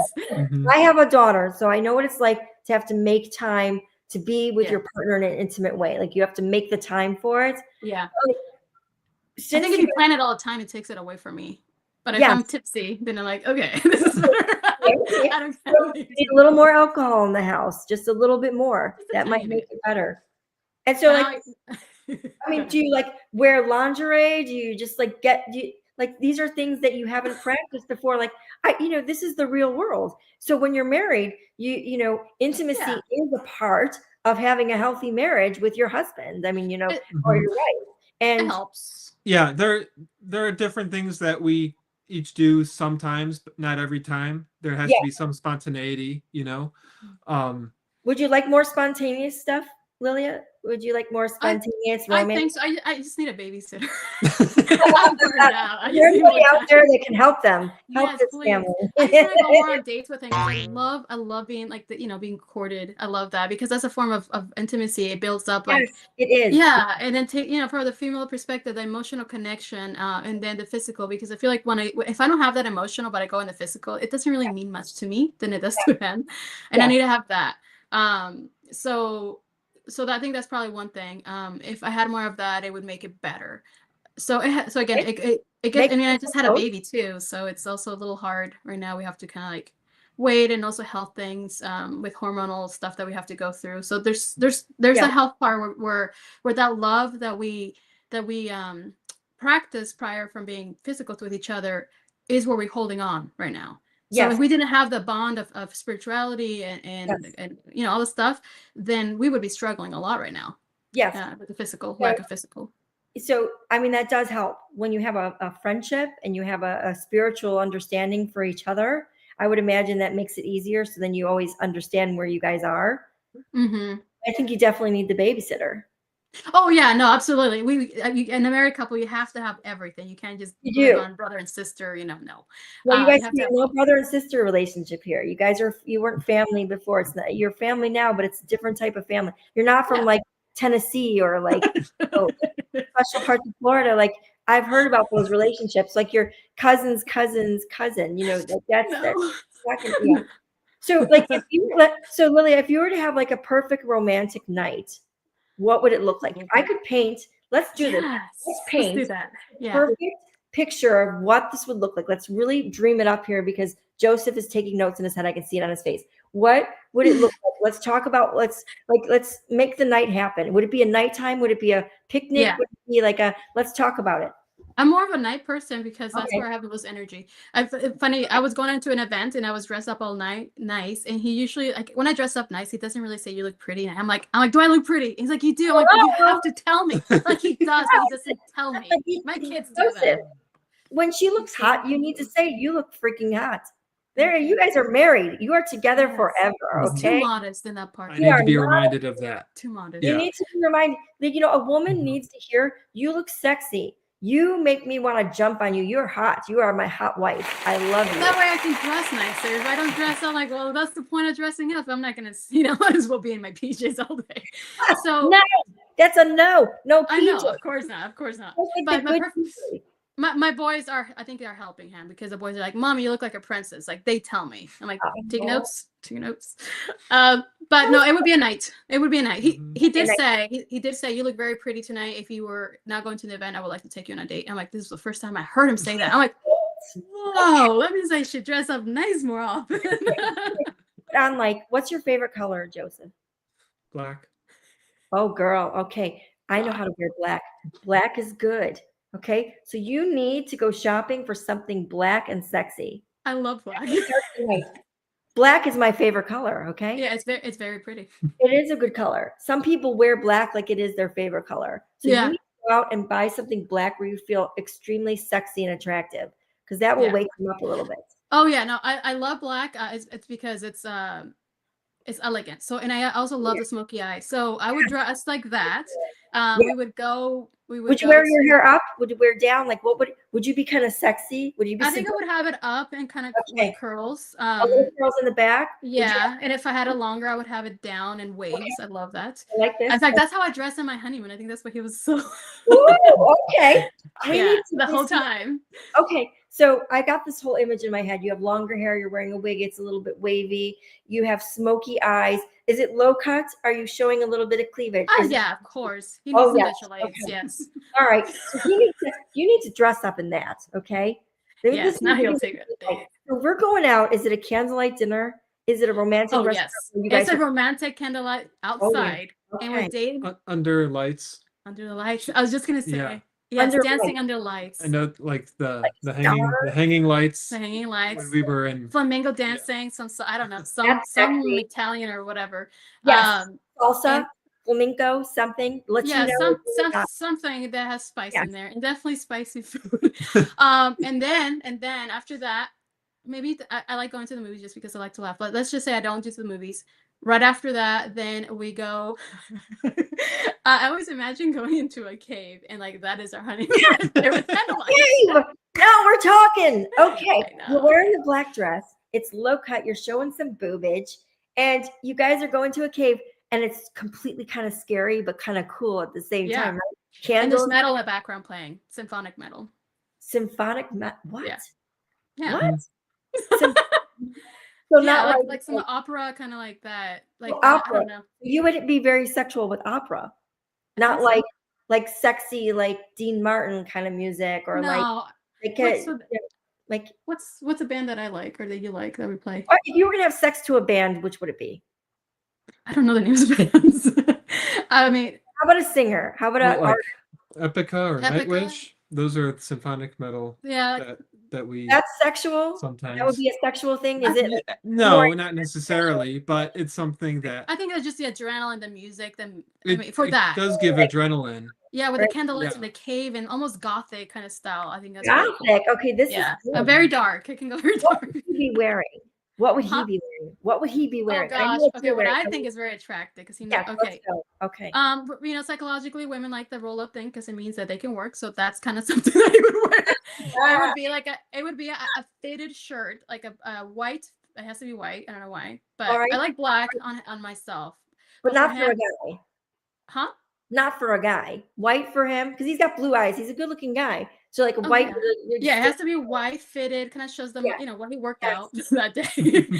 Rolled up sleeves and then fitted pants that kind of shows a little bit of the butt. Not too, you know. Okay, let's just think of Italian fashion men.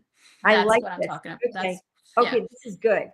This Yeah, is very good. Okay. yeah. It's the Mediterranean thing. I mean, he has Greek in him, so Oh, you know, that's why we went to Greece and then a little bit Italian. That's why we went to Italy. I have to know, is it Greek in the bedroom? Because they say being with a Greek is supposed to be in this amazing thing.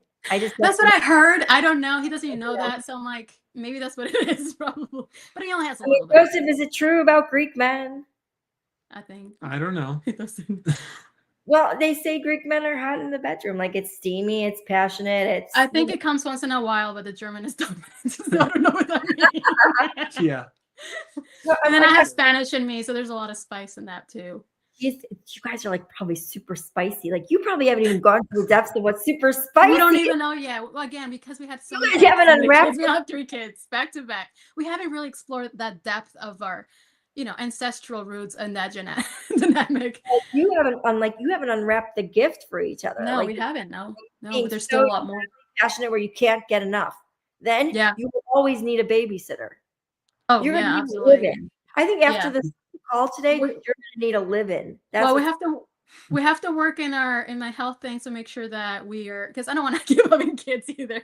Yeah, that's another story. But also, like, you know, no more kids. We're done in that department, right? I hope so. Yeah, no, we have to. Otherwise, I probably would die. No, I think that the cave thing, the symphonic, some metal, like adrenaline, candlelights, probably wave in the ocean, something that nature. Okay. I think I'm going back to Greece. I think I fell in love there. I think I'm finding that you're like by the water, something mysterious, unknown, a little bit of adventure, adrenaline. Adventure. Yeah. I think you both need more adventure. Well, let me just tell you that the first time that we went on a date, not the first time, but few dates, I did not know. He's like, let's go on a hike. Something about a mountain. I literally thought like, oh, just go on a little hike. No, I climbed a freaking mountain, Mount Adams, like to the basically to the top. We had crampons and a pickaxe to go up. I climbed a mountain with them. We stayed 2/3 of the way up overnight in tents. Oh, and it ended up being too windy. It was 50-mile-an-hour winds. My dad went with me too. Yeah. He climbed the mountain back and forth. Wait, your dad was on the date? No, it was a group of people. It was a group of like 8, 10 people. Okay, I thought it was a group thing. No, not just us two. She came with. I would not go, not for the sake of like, oh, something could happen to me between. No, like I could actually, something could kill us and not know. Yeah. Like we needed backup. But my dad went up and down the to help me. But the funny thing is that he went prepared because he's done this before. He used to do this in seminary. I mean, his legs are freaking like buff from working, doing that. And hiking. For hiking, yeah. Mm-hmm. Do you work out, Joseph? Yeah, not as much as I would like to, but I know, but she's talking about you in this like tight white shirt, and then you have that? Are you getting that? I'm attracted to the visual muscles. Yeah. trying to paint this picture, Joseph. Like, hello, okay, tight white shirt rolled up for your hands, to do work. So pants that she can see your rounded butt. Massage, because I'm always needing massage, so you can Oh yeah, your hands. like the Those hands. babies. Massage. I understand. Joseph, are you taking notes here? Yep. This is I can watch the recording later too. This woman is expressing her need for. She's coming out of the closet tonight. Like, this is what's happening here, and you're gonna seriously want to, like, you're gonna need a babysitter. Like, I'm gonna call. Like, I'm gonna lift my phone here, send her over to your house, because I think this is a desperate call here right now. This is going to increase the chances of your marriage lasting like 3 other lifetimes. Seriously. No, Like, it's true. If Absolutely. you give her the cave experience, I truly believe. I've been saying that forever. No. Or even in the car, the back of, like, I just, Back because I up, imagine, go! Yes. I just go Yes, back to the 1950s, like you park the Just to car. make out in the back of the car, and that's where this is where the action happens. Like, That's yeah, where baby started. figure Yeah. out how to not have kids, because you can use your car now. You guys, when the kids are sleeping, go into the car and like create the That's world. true. I never thought about that. You can still be like in the house, and you can be in the car, and you can like you could turn on that electronic music, like the symphony. I always go back to the Titanic. I'm like, The why did I Titanic, answer it? You could literally have the Titanic in the back of your freaking car. Do you guys have an SUV? Let's talk Yeah. about the dynamics of the car here. We do. We need to get a Have bigger one. attached to the house, so when the kids are sleeping, you can you can have one of those sound monitors. Since you just had a kid, you can just leave it there. Yeah, that's true. That's true. This is like a counseling therapy right here. Yeah, I mean, like, Those are great ideas. That's a great idea. I'm telling you, like, you can seriously like put it in the back of the car. The vibe is going on, and like, I really see this happening for you guys. Yeah, I think so. I think it's gonna happen. If the cave experience doesn't work, buy the black dress. Okay. Yeah, I need to Buy go on the a date black no matter dress. Now is Christmas time, so black dresses are in for New Year's and Christmas parties. You could find something maybe a little sparkly. what. Yeah. Get the vibe going. You go get the candles. This can happen while you guys are home. You could literally be in your car. You can light up candles in the car. Yeah, no, that's true. And I told him I love to see him in suits too. Anything Oh, that is yes, attractive. I love the suit look. Yeah, that's good. I just love the classic look and everything. It's just attractive to me. Yeah. I'm like, So- I don't want to be looking at other dudes. I'm like, you already look hot. You gotta put it on. Exactly. So if you came home in a suit and the kids weren't around, you'd rip the freaking suit off. Of course. Couple. Hello. Actually, I wouldn't rip it. The buttons will fly out. This is your loving, beautiful wife. You should want to like rip her clothes off. So like, if you came home in a suit, she would rip your clothes off. Yeah, just get It'd it. be a whole new dimension for you guys. I see animal instincts here. I see this whole dynamic opening up. After tonight, telling you this cave thing is really going to work. I really are watching this. They are going to think about the cave. They're going to try and take all these elements and they're going to put it together, maybe even recreate the black dress. Yeah, I feel like that's true. Not to put so many obstacles like make it happen. I mean, Maybe making it there's happen. not a cave scene. I mean, there's a cave around here. There's some bad Caves? Where are you guys located? We're in Washington State. Is anyone watching? Is there any caves in Washington? Airbnb. Fantastic couple here who are together and in love and in desperate need of just like having that like moment, like as you said, Lilia, like the hands, like wants that. Does anybody know, Sean? Can you help us out here? Is there any caves in the neighborhood? I just got one question to ask Joseph, because I said earlier that I would have your back. But Joseph, how are you taking all of this in right now? Because you've been kind of quiet. Yeah. I mean, I feel like we definitely do have our romantic moments, and it's not like we don't. And so these are some great ideas for future romantic moments, but it hasn't been bad. And It can be more adventurous, I think. sure, yeah, and these are great ideas. But this is what I want. This is what I want Lilia to do right now, live on Soul Days Live. Lilia, I want you to look into Joseph's eyes and tell him what you want. Yes. Okay. What you want. Finally. I get to do Yes. that. All right. I want you to take me on a Yes. date. I want you to take me on a hot date. Like Mhm. I really want to dress up because I actually bought a lot of cute dresses for my pageants and all the stuff that I'm doing, and I want you to enjoy it, not other people. Like, so it can be special.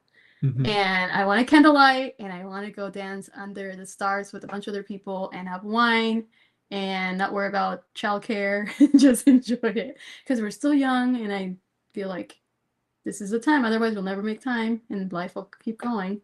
So, Mhm. yeah, go back to that moment. Mhm. Yep. All right. And the answer is yes. Yes, I will make this happen. And I will report to Sean. Okay, this is going to happen like in the next couple of weeks. Can we pick a date here? Oh yes, thank you. Yeah. Let's pick a date. Oh, go ahead. I put the date, or he does. No, listen. I think it's a mutual thing.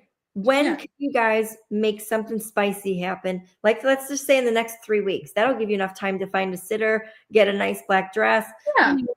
I think that's a good enough time. Yeah, I think the third week of December when we have my mom come over. All right. We'll make it happen. Okay. Yeah. All right. So Lilia, so let's talk about realistically. I don't know if there's caves in your neighborhood. So like, what about a romantic restaurant? Like there's restaurants that actually look like caves.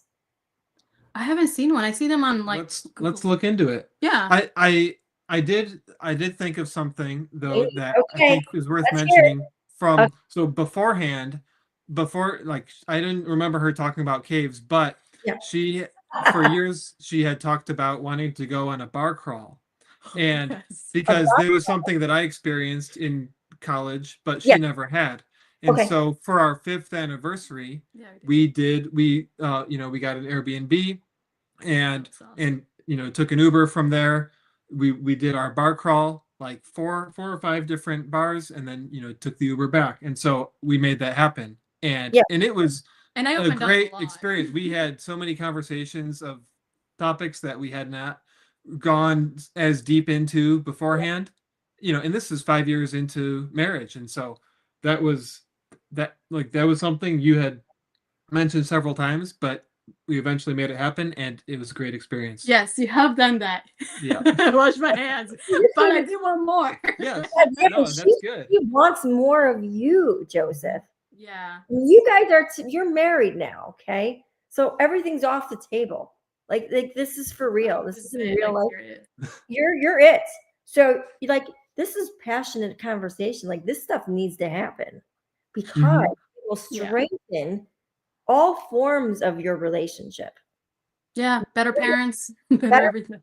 Better everything, exactly. And you know what? To have a passionate relationship is a great thing. I mean, you can't be reserved forever. You got to show your true colors. Sometimes, even when people get into arguments, like they have, anger sex, like they do. Like, and it works for couples. It does. Like you get into a heated fight and then you have sex. Right. Interesting. It does happen. And it's very people and the argument stops, of course. Yeah. Very passionate. No, I see that. It's interesting, like how I said, probably you asked what was probably one of the conflicts or things and I think we mentioned that it was communication, and you can see I communicate more. He's more reserved. He's more in the brain, and I'm in the brain. More reserved than you. You have a little more spice. He's the more reserved guy. So I think so that manifests in the way we date. Yes. Yeah.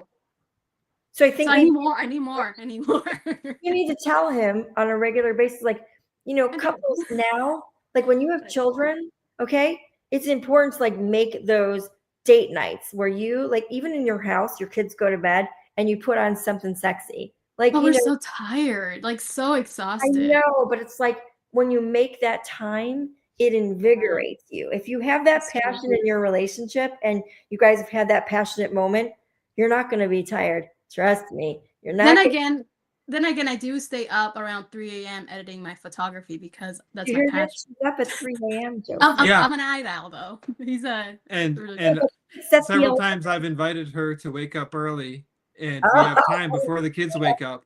But Okay, she is it won't. true? She I'm sensing something. Is this true? It is true, but I'm so tired. Like I'm asleep. I don't feel. So he's waking you up like he's doing the poke. And I don't know what he's poking you with, but he's doing the poke. Like, you got to wake up. This is your husband. Like, That's true. I need to. Yeah, I think that. Yeah.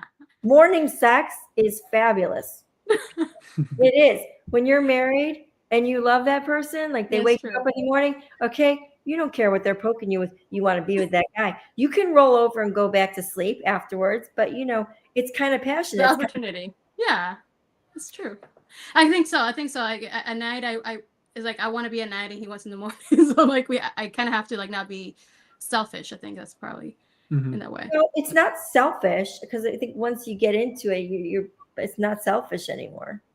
Yeah, no. Once I get into it, but before, like reluctant, I'm like I would rather want to sleep, and like denying that moment. You gotta stop that behavior. You seriously, like, you need to like find the time where it's mutual, and you need to feel good about yourself, Lilia. Like, you need to feel pretty and have the black dress on, black something. Could be black anything. Could be some cute shorts. Just saying, something cut like it's just, and maybe you guys are like, you have that moments alone, and maybe it's a quickie, but those quickies are the best freaking quickies ever. That's true. That are married and they have children, okay, and they keep the spice alive when the kids are sleeping, or like you go in the garage, like in the car. We talked about it. You could put a tent in your garage. You guys can make a romantic thing. I never thought about it. I mean, those things do happen, not the tent thing, but I think what I'm kind of like getting at from this conversation is, to the fantasies, to fulfill them in a way, not to limit them, but to fulfill them in some way that makes it more adventurous, more fun. Yes. I mean, I always imagine just going camping, just us two, and looking at the stars and move on from that. But like being intimate under the stars in your own tent. I mean, you get these ideas when you're single. Sometimes, like imagining, like like sometimes you get these ideas, like I wish I could do this, or when I get married, or I'm with this person, I'm gonna do this and that. And then when you are already in a marriage, like you forget, or like you don't have energy, or it's like you get tempted the opposite. Like, yeah, you kind of have to fight that. I hope I'm giving you guys some ideas, because this is great foundation here, right? Mm-hmm. But you guys need to spice it up a little bit, because you're you're not even like close to the peak of your marriage. You're just starting. Yeah. No, literally burning out. I want to jump in because we only got a few minutes left. We're getting ready to hit that 2-hour mark right here on Soul Days Live. And, Joseph, you can kind of lean in just a little bit now that I'm back on here. I initially wanted you guys to give some advice to our viewers and to our audiences, but I don't think that would be the right ideal right now for the two of you all to be transparent after talking and speaking with our very own Samantha Goldberg. And Samantha, we're going to have to talk offline after the end of the show. But here's the thing. When it comes to relationships, when it comes to marriages, everybody goes through their ups and downs and their breaking point and everything, but it takes two to make it work. Yeah. And the takeaway from tonight's conversation, especially with me being as a single person, is that when people say you got to put in the work, they are not lying. And it's communication always, of course, but it's also the action. Putting in the action, not making any excuses. We can make excuses until the cows come home. It's just putting in the action, of course. And what I want to see is a little bit of action right now with a kiss cam. Yes. Cam. I want you guys to give each other a kiss. Oh, come on. There you go. Awesome. There we go. I heard that if you put a kiss really quick, it doesn't do anything to your brain. But if you prolong it just about a few more seconds, that's when it does something. I guarantee when you guys leave here today, there's something's going to be happening. That's yeah. We got a lot of good ideas now. Yes. I hope you guys come back. I hope I'll be a guest again. because I want to hear if the cave happened. Like, I'm curious now. I feel like I'm vicariously through you guys are keeping us cannibal. It has to happen now because I told him I'm gonna tell you and guys. the dinner, the date night, Joseph. Okay, like first of all, Lily, you need to go out and buy the black dress. Okay. Yes, I need to get another one that fits. Do it while things are on sale. Right now is the perfect time to like glam it up. It is glam it up.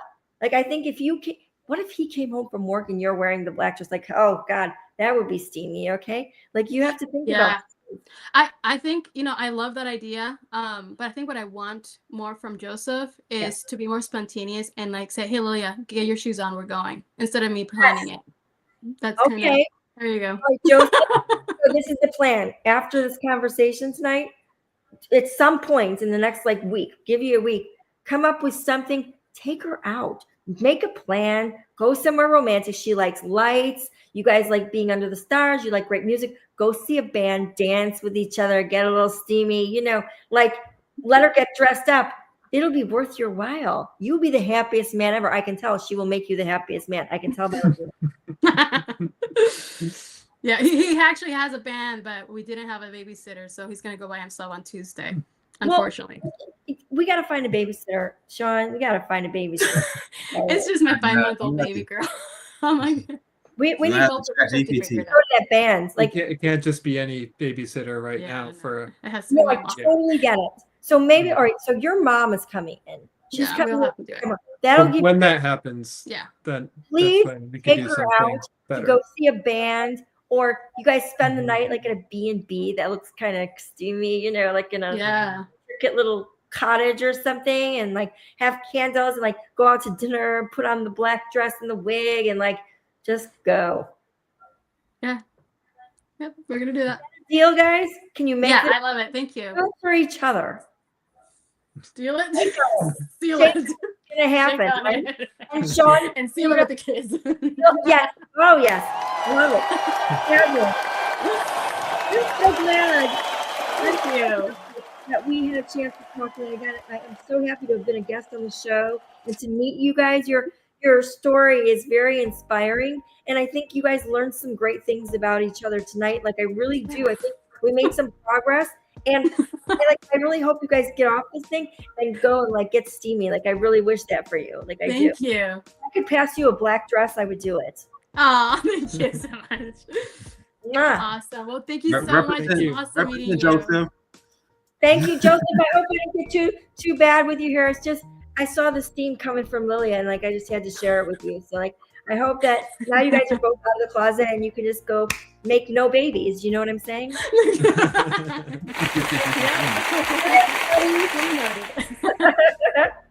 Nice. Have a great. Yeah, have a great night. We're going to do a follow-up later on, okay? Yes. Sounds good. All right. Thank you. Thank you. Bye, guys. Bye. Thank you. All right, ladies and gentlemen, that has been Joseph and Lilia. Soul Dates Live. Y'all give it up for the one and only Samantha Goldberg, by the way, ladies and gentlemen. Woo. Yeah. All right, I'm getting the feedback here. I'm the guest host, so let's bring it on.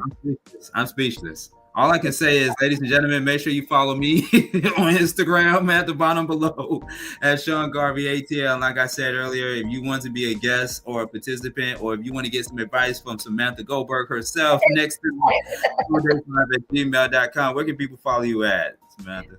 They can follow me at SassySammy68 on Instagram, or just Samantha Goldberg. Just put it in the internet. Put it in Google. Okay, Google her. Google her or DuckDuckGo. Or DuckDuckGo her. Yes. Whichever one. Whichever one. Whatever. You can also do ChatGPT. You can do whatever. The material is out there. Everything is all at your fingertips. Yes, yeah. It is. Everything is all at your fingertips, especially getting that nice piece of outfit. Yes. Literally speaking. All right, we're getting ready to get up out of here. We'll see you next month, December. Cuffing season is definitely in effect, Samantha.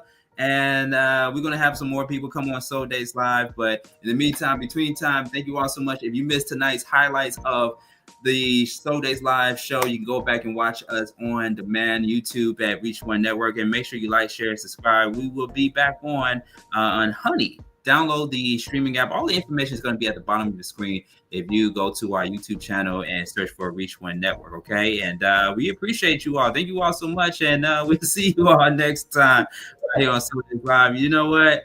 After that conversation, Samantha, I mean, I don't have anybody right now. But I might have to do some things. Meantime, Good night, everybody. Good night, everybody. We'll talk to you soon.